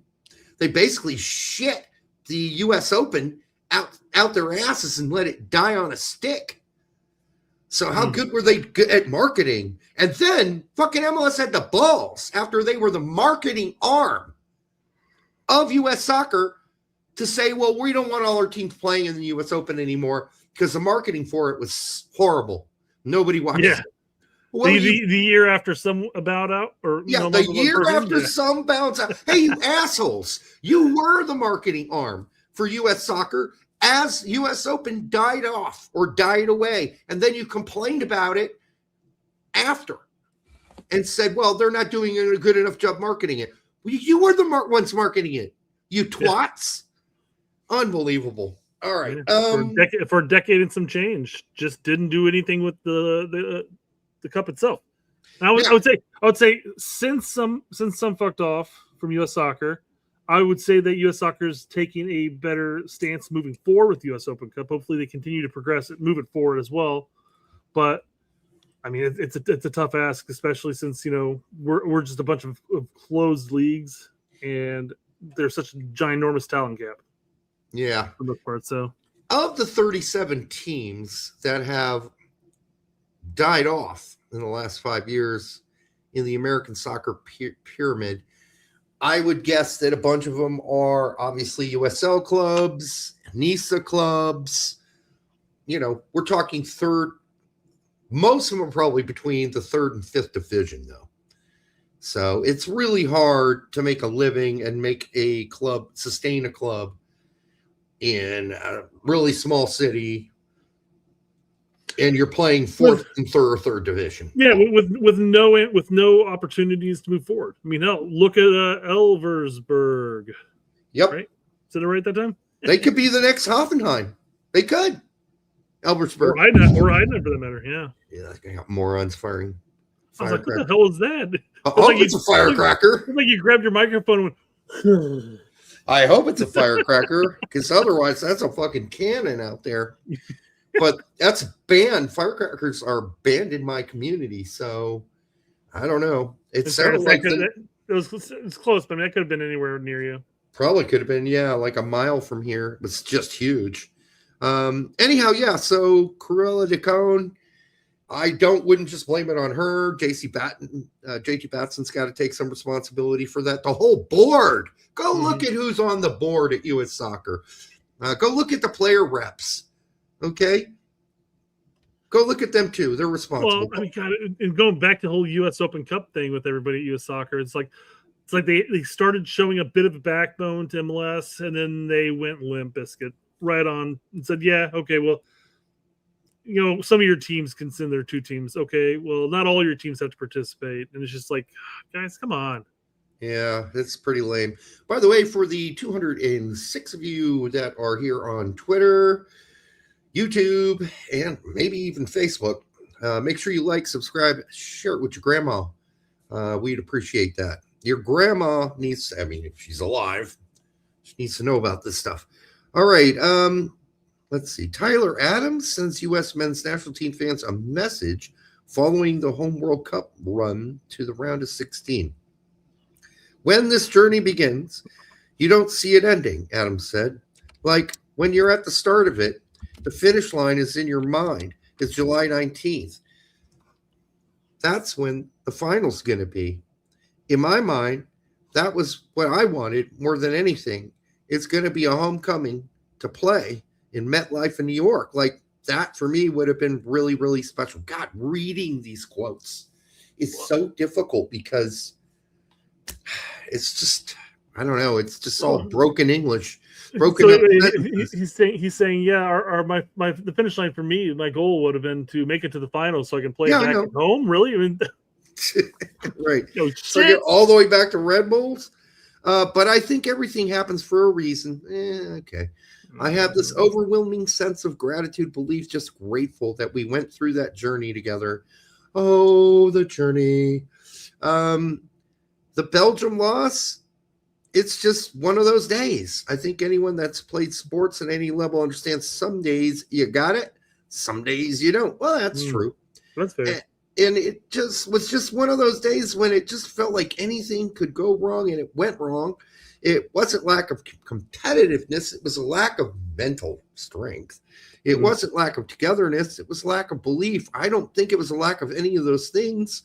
It was a lack of just moments in a game that, sometimes you get them right. Sometimes you fucking mentally break down like a child. Sometimes you get them wrong. And it just felt like we got them wrong on that day. He's just being really nice about this, but obviously he's got to do that. and actually, in the end of it, it was after the third goal for them, a total lack of grit, a total lack of we're coming back regardless. We still got plenty of time. So that part hurt. But then it was just a lot of massive mental errors. Like, that's what you do when you're too focused on the pressure and what's going on in the game, and you're trapped in your own consciousness, and you can't get outside of it to just play the game in a natural, sensible, that's what you want to be when you're playing sports. You don't want to be trapped in your own head. A lot of our guys were trapped in their own heads and couldn't get out of it, and were making what should be really instinctive, rational decisions, making irrational decisions and having irrational body movements. I mean, if you're Matt Freese, certainly you can kick that ball farther than 10 feet. Certainly you can on any other day of the week. But if you're trapped in your own skull, no, you can't. You scrub it. Your foot hits the ground. You kick it 10 feet to the other team. So Mr. Danny says, next time I see Adams or Pulisic in the States, I'm straight up robbing them. Yeah.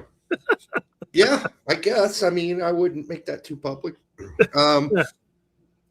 So are you Mr. Danny? No. It wasn't like one of those things like, oh, it's just one of those days. It's one of those days. It was a collective fart of a performance. Yes. And it wasn't just, usually when you have one of those days, most of the team is still playing well, and you have a couple players that are pulling you down, and it is what it is type of thing. But that was just like everybody on the pitch, and minus maybe Tillman, Freeman, and Balogun. It's just like everybody else was like, it was just constant. A lot of brain farts. Stop. Yeah. So, a lot of people caught up again in their own consciousness, not able to just play the game in a natural way. Too much shit going upstairs. So a mental breakdown. And then the worst thing of all, you go down 3-1. And not only do you continue to mentally break down, you've also lost all grit, all guts outside of Berhalter, who came on and said, hey, let's keep going. Let's keep fighting. Right? Mm-hmm. That's the attitude you want. We still got this. We get one goal. We're in this still. So that grit was missing completely. And you would think that why don't we have the grit?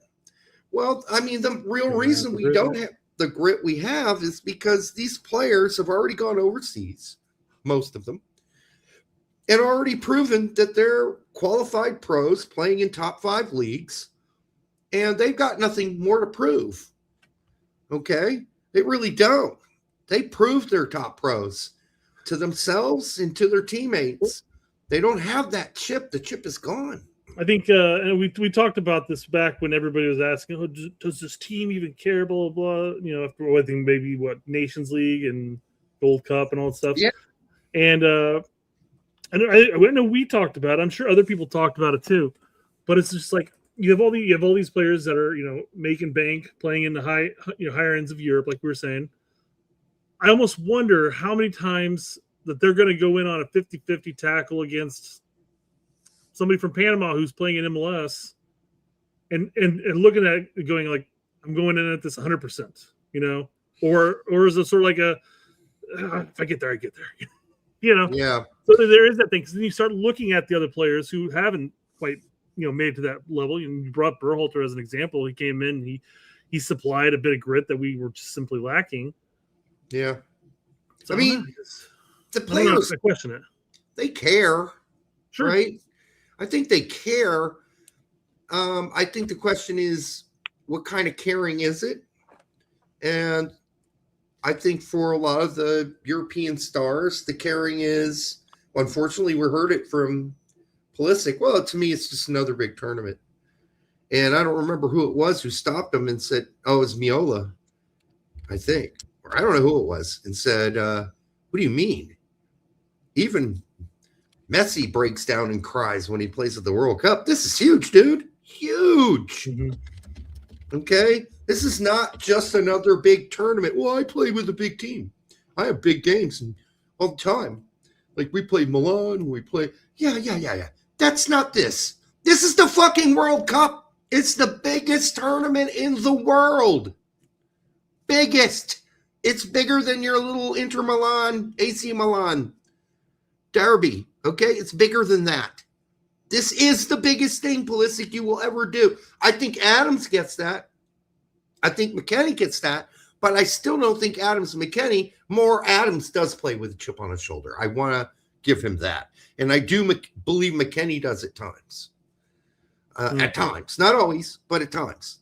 I just don't see that chip on a lot of the other players. I don't see it. And I don't see this. We still got something to prove. That we need to get back. And that's not something Poach can bring to this team, because I don't think Poach really understands that unless he had a long discussion with Alexi Lawless and Tab Ramos and everybody who played in 94, when that's all we brought to the match. Chip. Big time chip, right? Yeah. So I don't know that we can ever get that back. I don't know that there's an answer to that.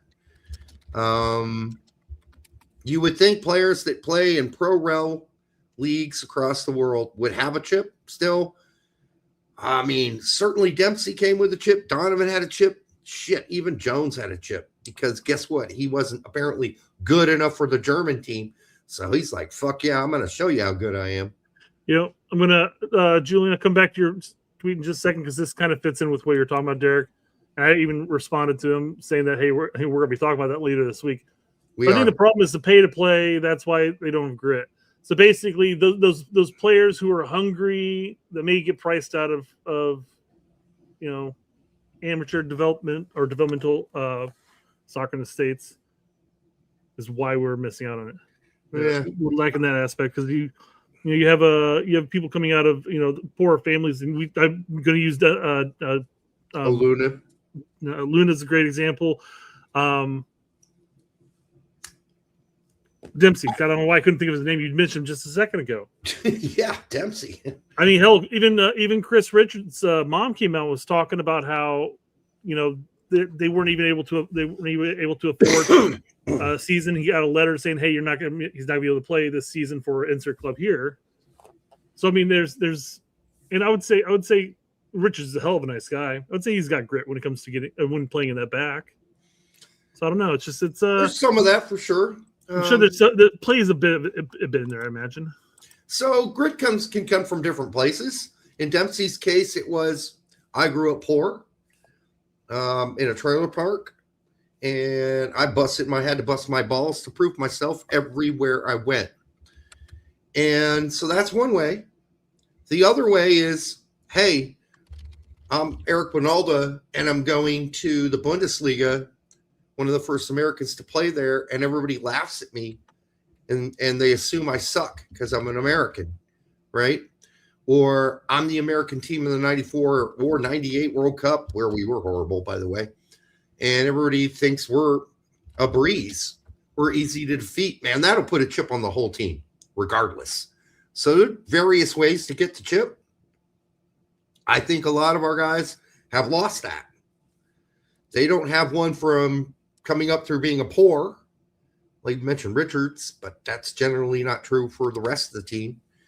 And the others, do they have to prove that even though they're American, they're actually good? No. Europeans already consider them good. That's why Cardoso's playing in Spain and Pulisic's playing in Italy and Adams is playing in the EPO, right? And Tillman's playing with Bayer Leverkusen in the Bundesliga. It's not a whole lot to have a chip for. I wish we still had it. Now, since the chip is mostly gone, or those two kinds of chips are gone, there's only two ways of getting back: having more kids from poor backgrounds end up on the U.S. men's national team, or we're not going to get the chip back, and we're just going to have to be better than other teams, skill-wise, period. We need the whole team full of Tillmans, and that's the only way that's going to happen. Guys that may not be carrying a chip, Tillman's not carrying a chip. He's just fucking good. He's really fucking good. Right? So there you go. Julie right. Davis for $5 says, do you guys want Poach to continue? Tact and Pete do, but Herc and Lawless don't. He wants BJ back, though. First of all, I don't think Poach is going to stay. I wouldn't mind if he stays. I'm not going to be out there being a cheering section for him to stay. Would I prefer if he stays? I mean, it's a lot less hassle going forward, and we're just kind of getting to know him. And he did. And quite frankly, he's it took him so long to get even familiar with the pool. Quite frankly, He only had it 18 months. Yeah. I mean, like you got to wonder going into this now, though. I mean, he's softened on his ideas about the dual nats. That's good. He still makes mistakes, quite frankly, when it comes to the roster selection. Mm-hmm. The concept of bringing somebody like Roldan, who was never going to see a minute. Or Miles Robbins. Did he play against Turkey? I don't even know. No, he didn't play at all. But I mean, like you have a couple players on that pitch, and even players who did get some minutes. But then you had such a thin midfield. No Tesman. Yep. No Aiden Morris. Those were options. Anybody to cover back for Adams? I mean, if something were to happen, and something could have easily happened. Yeah. So I mean, they're saying there's still question marks when it comes to him. Yeah. And it's not like he had a trophy leading tenure during that time period. He flamed out of Nations League. He ended up losing to who did he lose to in the Gold Cup? Was it Panama again? Probably, yes. I think so. So it doesn't have. I mean, I think somebody posted on Twitter that he had the losingest record.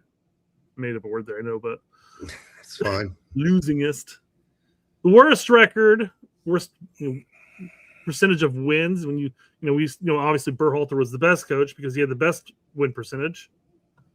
So in the World Cup, though, nobody's had a better win percentage in a World Cup for the U.S. ever. True. Unless you go back to 1930, and even then, I don't think it beats it. So, yeah.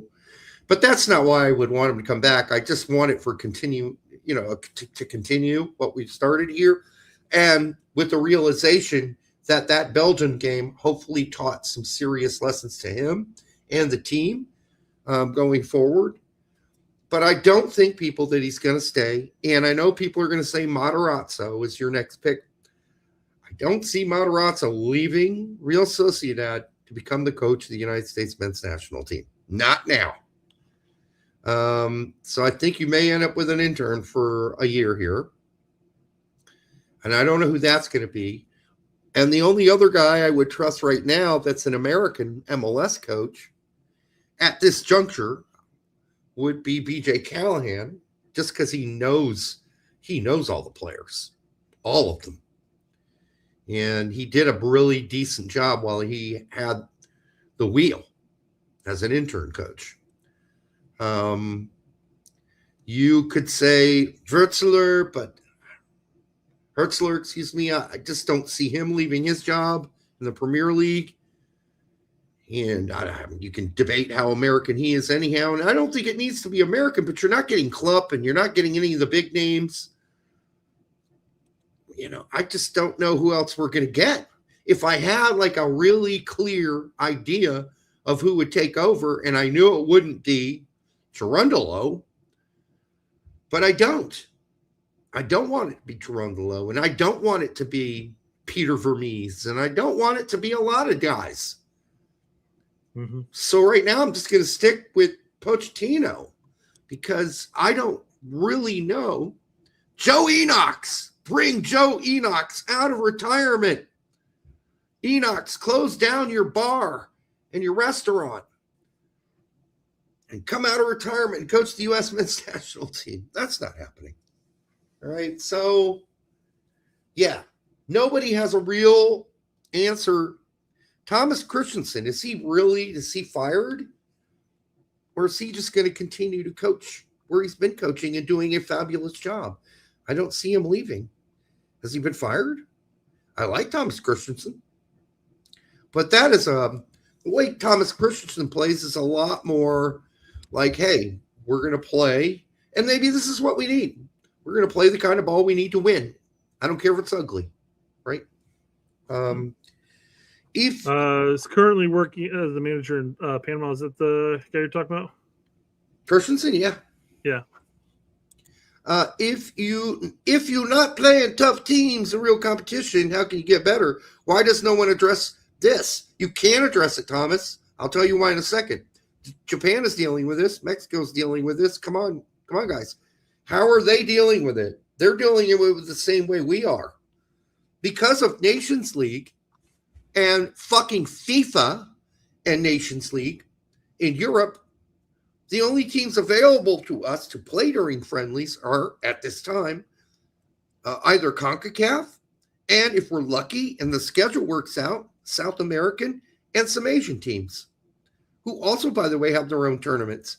But FIFA added this stupid fucking Nations League thing that we got to play, Europe's got to play. That ends friendlies as we used to know it, guys. We have very few. So thank God we were able to schedule South Korea, Portugal, Japan, right? We got some good ones, but it was all leading up to the World Cup, nearer that we got to the World Cup. Prior to that, most of the European teams were completely booked with Nations League, and so were we. So those kind of friendlies where we used to tour Europe with Klinsmann, those days are done. They're over, and you can thank FIFA for that. Well, just you can thank them for that. Just the barrage of all the European and South American teams that come throughout just all the friendlies we used to have. I mean, there's a clear cut point in our history where we went from consistently playing teams outside of CONCACAF to playing only CONCACAF. Yep. And that's having a Gold Cup every 2 years. That's having Nations League every year, having qualifiers. And then you have Europe, who has their qualifiers. They have their Nations League every year. South America has their qualifiers. It's a long fucking process. Yep. Africa, Asia, everybody's got their schedules are just filled with their federations games. It's stupid that we went with this Nations League, and I cannot understand where FIFA was going with that. But here's an idea: don't do a Nations League every year. Hold it like the Euro. Hold it like the Gold Cup. Make the Gold Cup 1 year. Make Nations League 1 year. Then we can jump in with Copa. And that opens up years of or many windows of friendlies that we can try to schedule. But it's the whole thing was it was all bullshit too, because FIFA's like, well, the Nations League allows teams to play better teams and work their way up the ladder. It's bullshit. Basically, the lesser sides in every federation would have a chance to get more competitive games year round. And yet, who does Andorra play? What group in Europe is Andorra stuck in? What group is Liechtenstein stuck in? And do you think they're ever going to get out of the very, very bottom of fucking Nations League in Europe? No. They're going to be stuck there forever. So how did this improve anything? It didn't improve anything. Do you think the tiny islands here in the Caribbean are really going to benefit from Nations League? No. They're not. You think St. Lucia is going to become a powerhouse? No, they never were. So why do we make up bullshit? Infantino makes up horse shit to put together. Well, we want the friendlies. We want to end friendlies because they're not, we want actual real competitions going on during the friendly breaks now. We don't want friendlies anymore.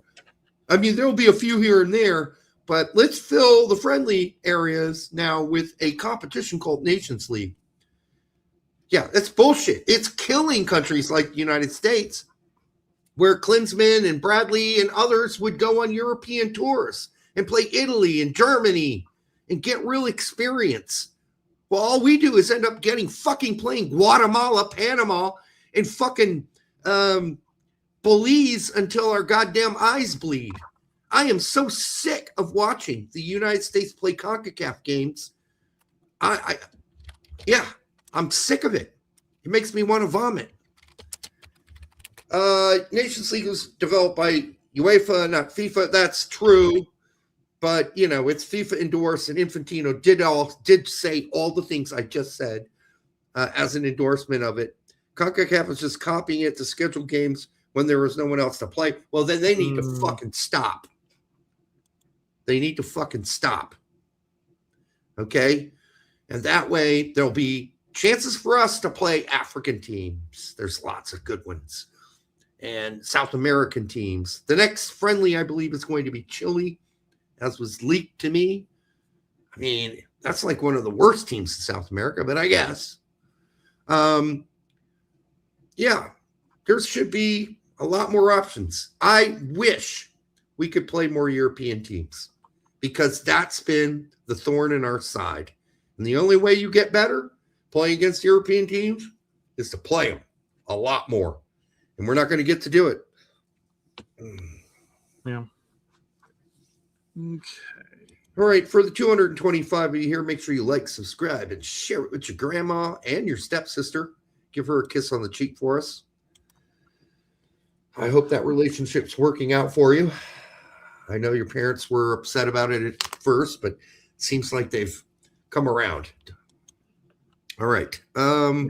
So we did our video on Christian Pulisic. It came out and everything like that. But since we recorded the video, now mind you, I think the news came out before the video popped up. But since we recorded it, obviously it came out that, as the Associated Press says here, that he fractured his right leg during the loss. Now, that's a generous definition there.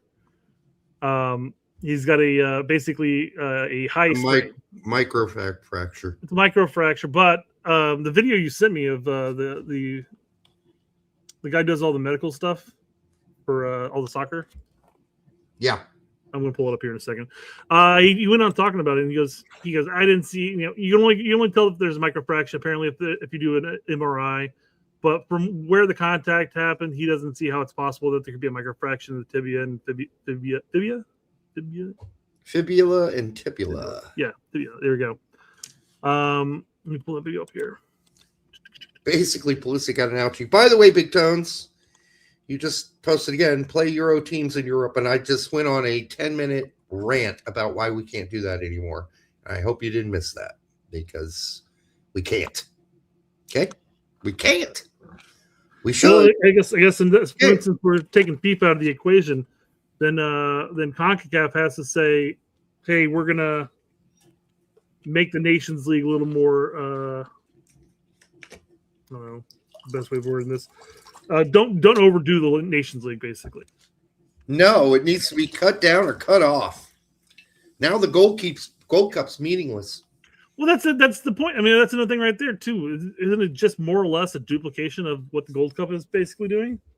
Sure seems like it. Have the Nations League for all the lesser teams who aren't always in contention to go into the World Cup and stuff like that, or even the teams that are vying for that automatically make it to the Gold Cup. But you still always have like whatever 8 tiny island nations that still make the Gold Cup. Have the Nations League all with them fighting for those spots in the Gold Cup. Get rid of the Nations League. Yeah, I think UEFA should get rid of Nations League. I think we should. It's I don't know. It's all stupid. Stupid. I mean, I don't know how Europe really looks at Nations League and how serious they take that, or if they do take it really serious. I mean, most of the quality teams in Europe are just facing other quality teams in Europe, so they may be looking at that going like, well, this is fine with us. We don't need to be playing, the smaller nations of CONCACAF or CONMEBOL or whatever. Now smaller nations of CONMEBOL, but you know what I'm saying. Yep. Oh, John says lots of cope. We need better players. Yeah. No shit. I don't understand where the cope part is. We're dealing with a whole kinds of different issues here, ways this team can get better by playing better opponents. So that's part of the discussion. So it's not cope. It's just, those are just the realities we're living with. And better players. Yeah. Well, that's all kinds of things that we've discussed already tonight. Here's the other one he mentioned. He goes, Bolivia winning the next time because they constantly play Brazil and Argentina. And that does go to his point where he says you need better players. That's true. Nobody's disagreeing with that. No. The issue would be the comparison between the U.S. and Bolivia in that situation. Whereas we want to play better opposition. We've got good players. We don't have world-class players by any means, but we have good players, and we benefit better by playing against better opposition. Yeah, and Bolivia benefits from playing better opposition. Yeah, sure they do. But that's like saying, well, Guatemala will get better because they're always playing Mexico and the United States. No, They've got limitations on how good they're ever going to get. So does Bolivia. All right? They're limited in lots of different ways. Resources, money. We're not limited at all. We got shitloads of money, tons of facilities. So let's not make that comparison. Bolivia, comparing Bolivia to the United States, what a fucking joke. We got resources. We can get better. It's absolutely possible. It's about growing the culture, investing properly. Guatemala, they can do whatever they want, but they got a lot of limitations on what they can do. Bolivia, same thing. Limitations. We got no limitations, except for the ones that we can't defeat because we haven't figured out how. But we can. We got money. What we need a better situation for those 16 through 21-year-olds that either get thrown into MLS in the deep end at a young age and sink or swim, how they develop, or they don't pan out at all and then find their way into USL in the end. We always rag on MLS Next Pro, and it's a stupid. We think it's an incredibly stupid league. It hinders development because you're just playing against predominantly other kids your own age, instead of playing against guys who are vying for their professional existence. Which is one thing we always talk about. If they just stuck it out in USL and they had the two team in USL, at least week in, week out, they're playing against guys. And the quality, is what it is.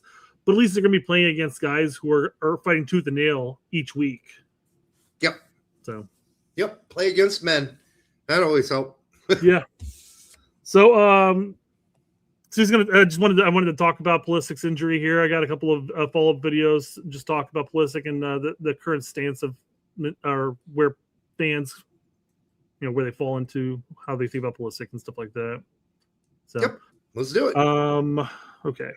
This injury is essentially a mechanism that would be consistent with a high ankle sprain. We saw Christian say after the match, it was basically a sprain of his ankle.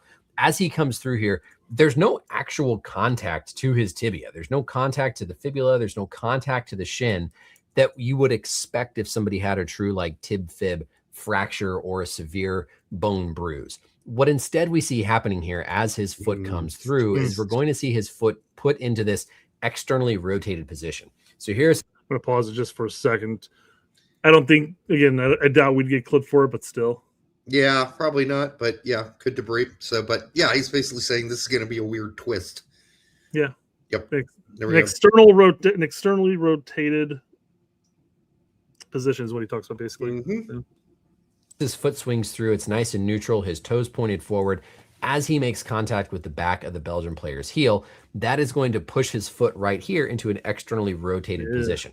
So now his foot goes from neutral to being externally rotated, and that external rotation of his foot relative to the position of the shin is how you will often see a high ankle sprain injury occur. Looking at our bio. It's like when you're watching in real time and you see him kick the back of the guy's foot, you're like, that's got to hurt. But then you watch it in slow motion, you watch his ankle bend in a direction that it shouldn't be bending in, and you're just like, ouch, even more. But that's not what he ended up having. Here's the weird thing. Ended up being a microfracture. Yeah. Not a high ankle sprain.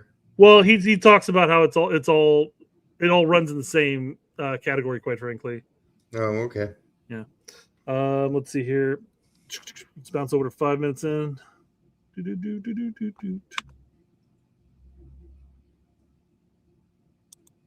A little bit.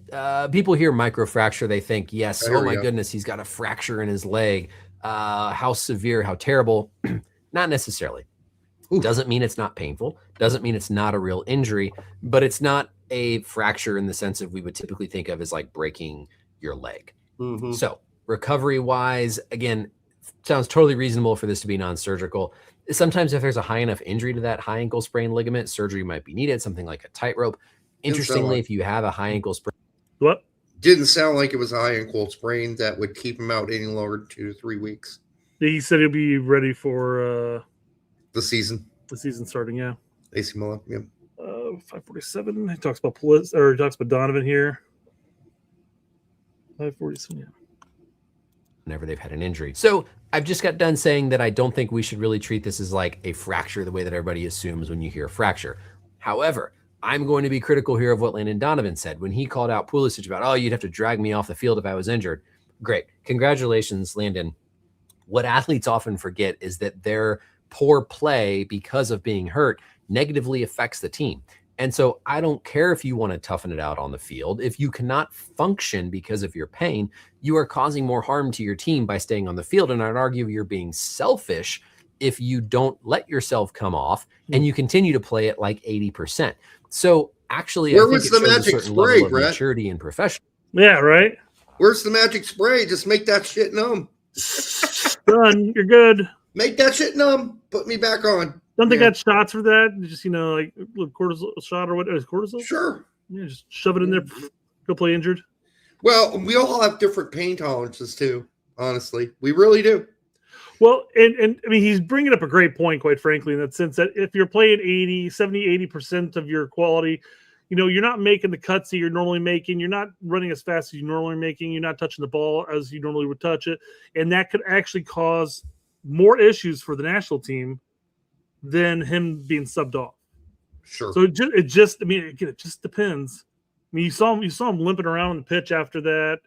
He stuck out for a bit, and then after the third goal, subbed himself off. I am less worried about his injury and that he was taken out than I was about the whole first half where he sucked. Yeah. He just sucked. He sucked. And there was just no way around. He had 11. He was dispossessed 11 times in the first half. 11 times. So I can't get over that part. The injury part, okay, maybe he should have played through it. Maybe he should have. We'll never really know how much it hurt, how much it disabled him, how easily he gave up or didn't give up. We don't know. We're not going to know that. But we can all agree on one thing. He sucked for 45 minutes in the first half for most of it. He was horrible. Yeah. He gave away the ball 11 times. He played hero ball. Didn't pass it, didn't lift his head, didn't find an open man. It was straight hot garbage. There's just no way around that. So I somehow missed this super chat from an angry American. He says, I'll be bummed if Steve Cherundolo comes in. Now he's referring to the next national team coach or interim coach. yeah, he might be an intern coach. I hope that's not the creeping into being the full-time coach. That's my concern. I don't want him to be the men's national team coach. He can coach the U23s. I'm fine with that. Well, that's the thing. If he's brought in for U23s, do you think U.S. Soccer for the short term just simply says, hey, can you pull double duty? Yes, I do. I think if Poach drops out, that's a perfect opportunity for them to say, okay, Dolo, while he's gone, you're going to coach the U23 Olympic team. which also has some older players on it, by the way. And it's the Olympics are in LA, so we'll probably bring our best. Yeah. Our best. Over 23 players, right? Like Pulisic and McKennie and Adams, or who knows, right? Are going to be there. Balogun, you get 3 over 23 players for the Olympics. So you're almost coaching, at least a third of the actual national team then, and maybe even more if some of the U23s work out to be actual national team players in the next 4 years. So what you're really doing here is finding a way to have Toretto sneak his way onto as the full-time manager. That's what's happening here. Yep. Yeah. You have we saying Greg's waiting for another go. His third go. That's done. Larry says Arena and Bruce and they're both done. They're both done. Both those gooses are cooked. Mm-hmm. Larry Dolo is our best. He was our best right back for many, many years. I don't know about best coach. I didn't see anybody following over themselves in the Bundesliga to give him a job when he went back to Germany. Didn't see anyone falling over themselves to hire him.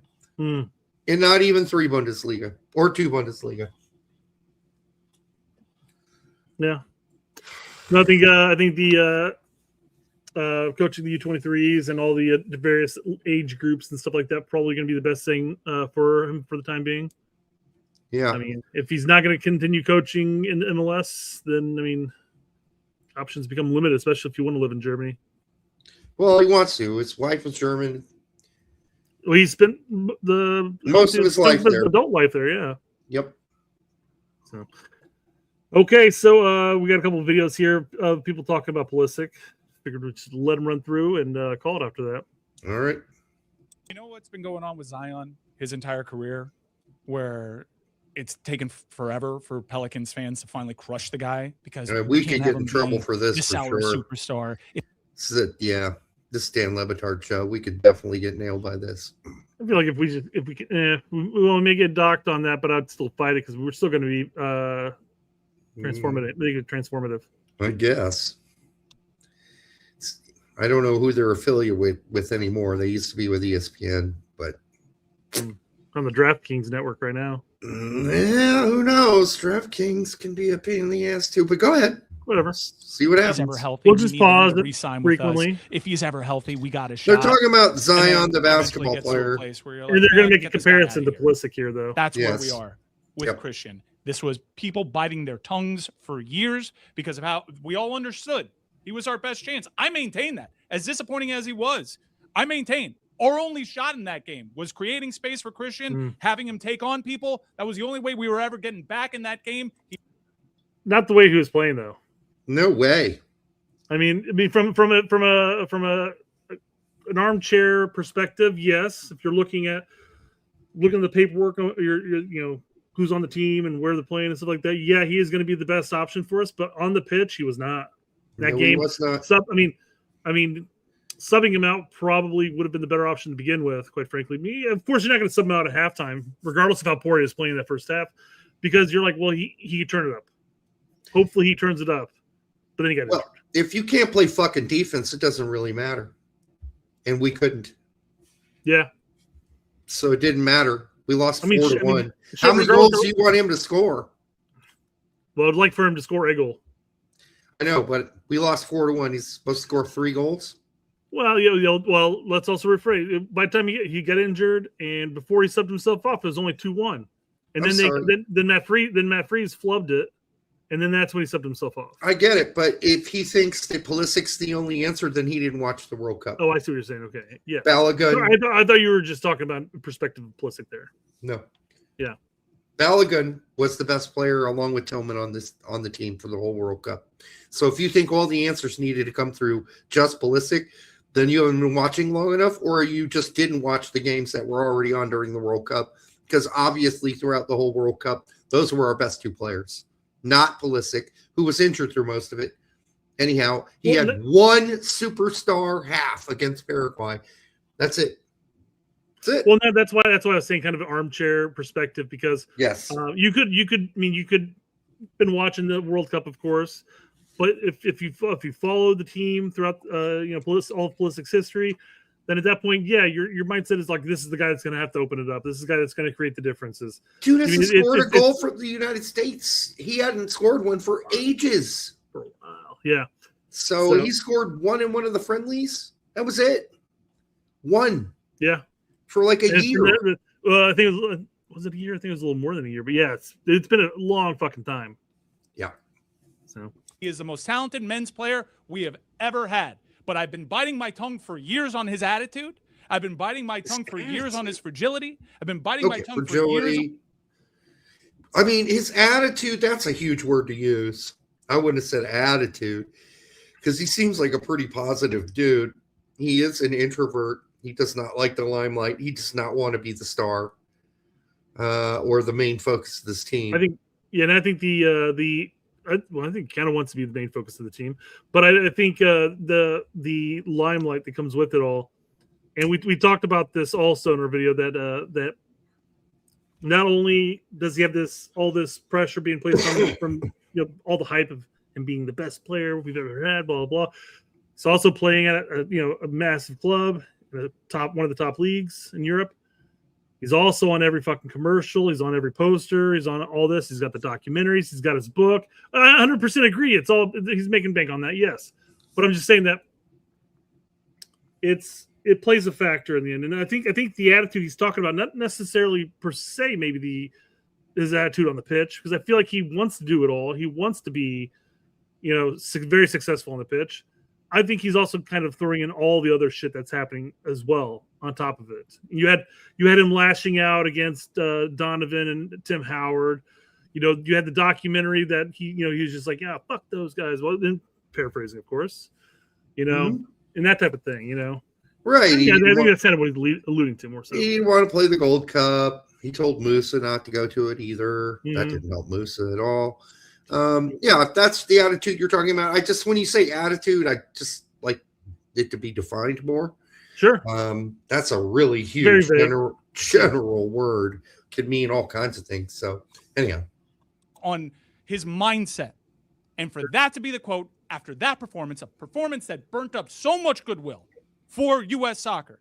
Something that we were talking about, we are going to feel this impact for generations to come. For him to be the one to say that shows you how weird and corroded his world became.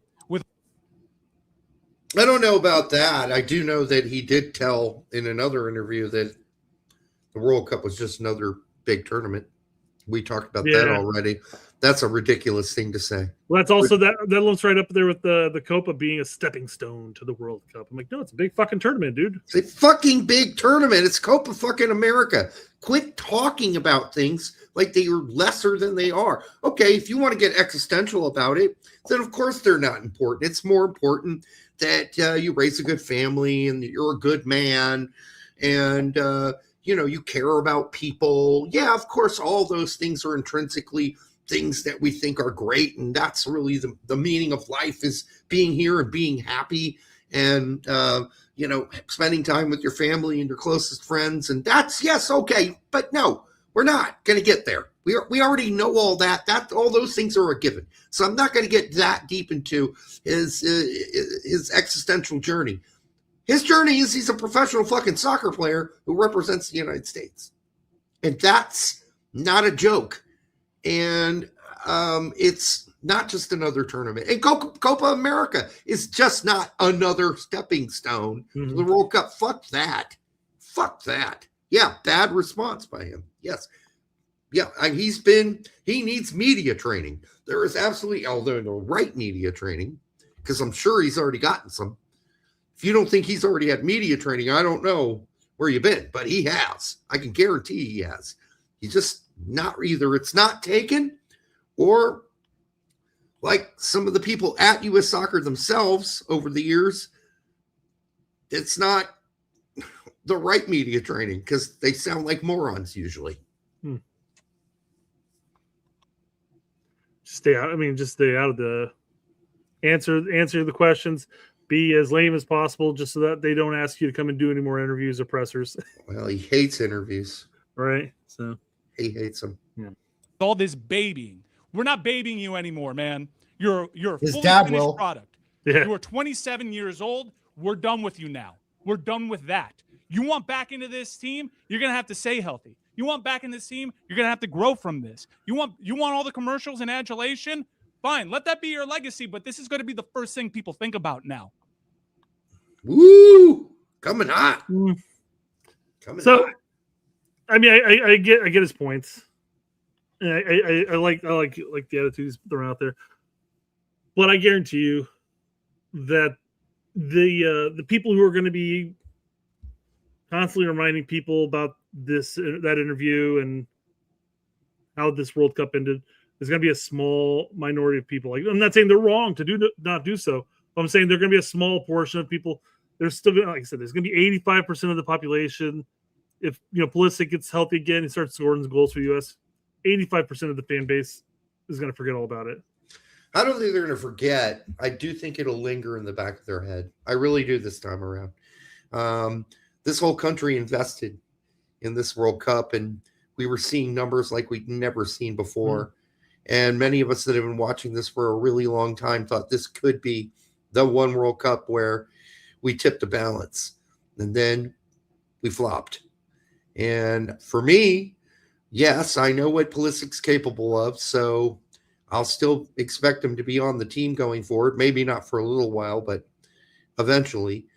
And but it was a massive missed opportunity, and I cannot, and I do not think I will be able to at this point with only so many World Cups left in my life, not ever think of this as a huge opportunity blown, a massive opportunity blown. And it's not on him.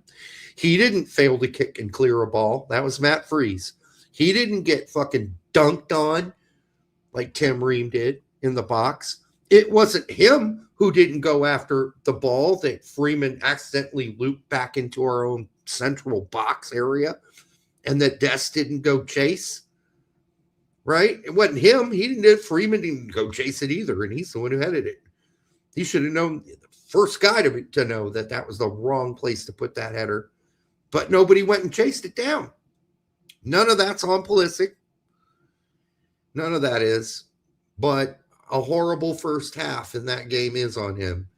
And 11, giveaways is on him. And hopefully he will come back stronger, and he will come back refocused, and he will come back and realize how big these moments are for the people that invested thousands of dollars to go watch it live, right? And the fans who had embraced this team, 50 million people watched that game and watched us go out with a whimper. So that'll have to be fixed. And he can fix it. That's the good news. His career's not over. I think given time, the vast majority of fans, and I'm not talking about the vocal ones of us that are on Twitter and all the social medias, or the people watching the show, memory, or watch the show, basically have the encyclopedia in their mind as far as what happened, when, who was there, did this, had that, how many touches. The vast majority of fans a year from now are just going to remember that we just played poorly against Belgium and we lost miserably. They're not going to remember, Pulisic had a horrible first half until he got injured and had to sub himself off. I think they are going to remember that, Brett, because not only did soccer media cover it, all mainstream media covered it, and he was also in every fucking commercial during the World Cup. But you are putting a lot of stock in people's memory, especially those, since the vast majority of our fan base are casual. You're putting a lot of stock in their memory for that case. I don't think it's going to happen. There's one player every casual knows. Sure. His name's Christian Pulisic, and that's why he won't be able to live this down quickly. It'll take work. People just got introduced to Tillman, but Pulisic has been on commercials nonstop for about the last year, and it was flooded. Everybody knows that guy now, and then what they just watched. So even a lot of the casuals, I'm not going to put it up there at 80. I think you're probably right. It's not going to be all the casuals, but a lot of them are still going to remember who Christian Pulisic is because it's on ESPN now. It was on all the major Fox networks. It was on Colin Cowherd. It was on Dan Le Batard's show. It was on every show. It was on the radio shows Rick Eisen's show covered it in my car. As I'm, the local indie station broadcast it. The local guys in Indy covered it and talked about it. They're not even soccer fans. It's crazy, dude. I'm just saying it's fine that they know Pulisic, and that's probably the only names that they're going to know in that sense. But again, I just think a year, 2 years from down the road, those casuals that are still following the sport, occasionally watching the games, will just remember how poorly we ended the World Cup. I don't think they're going to be hounding on Pulisic, except for the fact that he may be the only person they know. No, they'll be unfairly hounding Pulisic. Unfairly. You're putting a lot of stock in the casual. Because they're going to just remember what they saw on ESPN and their local radio shows and Dan Le Batard and Colin Cowherd, because Cowherd went at him hard on his show too. So, yeah, I think they're going to remember this. And I think this is the first time in history that will be the case. Because when Landon Donovan had a horrible 2006, the soccer media torched him. But you're right. Everybody forgot about it by 2010. Everybody forgot about it. But this is different. Mainstream media was there for this one. And it was all over the major newspapers, New York Times. Name all the major newspapers. The argument here, though, is assuming that he continues to play poorly. If he comes back and he starts picking it up, he's bagging goals for the U.S. men's national team. He has man of the match. Can be forgiven. No, I don't even think it would be forgiven. I think it literally his play as a whole will be forgotten in that game. They'll just be remembered as this was a really shit game. I think you're underestimating that, Brent. I know you don't watch as much mainstream media as I do, and I'm telling you, it was plastered. Pulisic failure. Pulisic this, Pulisic that, Pulisic. Like every fucking headline for the next week was all about Pulisic. That's fine. It's fine. It's just it is the way of the news cycles. It's going. The vast majority of people who tuned in and watched it will forget. They'll remember Pulisic's name maybe, but vast majority of them will forget anything about the game outside the fact that we just sucked. We're just going to agree to disagree on this one, brother. It happens in every news cycle around the world. Not around the world, in the United States. Let me phrase this. It's this time. We don't have people do not, unless they're big into the sport. I don't think people are going to have that big of a memory to remember which player played poorly. It doesn't take a big memory to remember one guy. Anyhow, they got torched on every major network. So just telling you, we're going to disagree on this one, and let's answer this, and then let's wrap this fucker up. My in-laws have been watching the World Cup. Same father-in-law, and said he appreciates my passion for the U.S. men's national team, but to lower my expectations prior to World Cup, he actually started to believe. Yeah, a lot of people started to believe, Ashton. Thank you for the $10. Mm-hmm. Yeah, a lot of us were thinking this was the year. Hell, I went online and said, hey, if Balogun can't play, I think we can still beat Belgium with Pepe. I said that. I didn't say we were 100% going to beat Belgium. I said I still think we can do it. I don't think we need Balogun. I think we could beat him with Pepe and Wright in the second half. I think we could pull that one off. I think we're playing that good as a team. I did not know we were going to, as I mentioned earlier on when we were doing predictions, we were going to pick that game to completely mentally crumble as a team. Well, outside of three players. But you got to remember in that sense too, though, up until Matt Freeze's flub, it was just a 2-1 game. Yeah, I know that we were playing like shit. We weren't completing many passes. I mean, Freeze had maybe a couple good saves in that match. So it's not like Belgium were just like lacing shot after shot after shot after chance after chance. No, we went after second half. After the half, we were only down 2-1. Yeah, so I mean, it's easy to go back and look at it like, oh yeah, we got drummed 4-1. It was an embarrassing loss. The embarrassing aspect of it wasn't even necessarily the scoreline. It sucked. 4-1 sucks. Yes, exactly. Yes, it's how we played is what sucked and embarrassing. And even playing that poorly, and we didn't create any chances either. I don't want to say that we were this close to even in the second half when it got better. We had the ball in their final third. We couldn't figure out a way to get Berhalter's opportunity was probably the closest. That was it. Yeah. So even with us playing as poorly as we did, there was still an opportunity there. we still had the chance until obviously we flubbed it. Then our mentality just melted even more because we were down 3-1 at that point. Yeah. I mean, anything was possible at that point. We could have eventually turned it back on. But well, I thought after Tillman scored, we could turn it back on. And yeah, then we gave it away 2 seconds later. Yeah.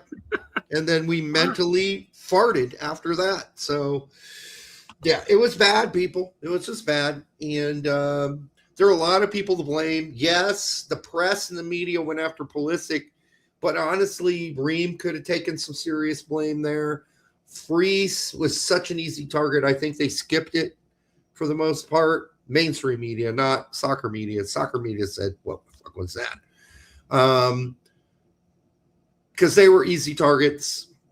By the time Richards flubbed at the end, that was horrible too. I think the team had already resigned to losing at 3-1, so 4-1 was just adding insult to injury. I do think the next World Cup's not in the United States, so it's going to be harder to get people into that, and our group's going to be harder, and the teams we play are going to be harder because we're not going to be a seeded. We'll be a pot 2 team or a pot 3 team, right? Probably pot 3. So that's going to be more difficult to even just get out of the group, even though there might be 64 teams in it. If there's 64 teams, we should still get out of our group. Because that's the rumor, Brett. And we'll cover that in another show. Yeah. 64 fucking teams. Infantino's pushing it. Jesus Christ. Of course he is. Money, money, money, money, money. Once get Italy back in the World Cup. Yep. All right. Even flow. That'll be the end of the show. We will be back with some recorded shows through the week. Until I then, put air quotes on that, but yeah. Thanks to everyone who's been here with us tonight. Make sure the 250 of you that were here, you like and you subscribe because things are looking up for us at least. Hopefully the team in September as we head into new games. Until then, au revoir.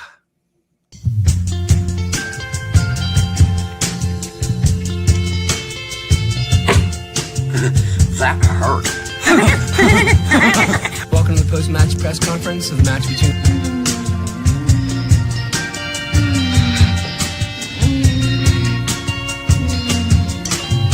Sometimes people have sex in different ways. Why? And one way is a type of sex called oral sex. It's really good. You know, I don't particularly enjoy it. set the right tone, set the standards. No, it's not one of my favorites. The knowledge and also experience from different people. And Only if you're doing it right. I am very good. Every man thinks he knows which positions women love, but most are completely wrong.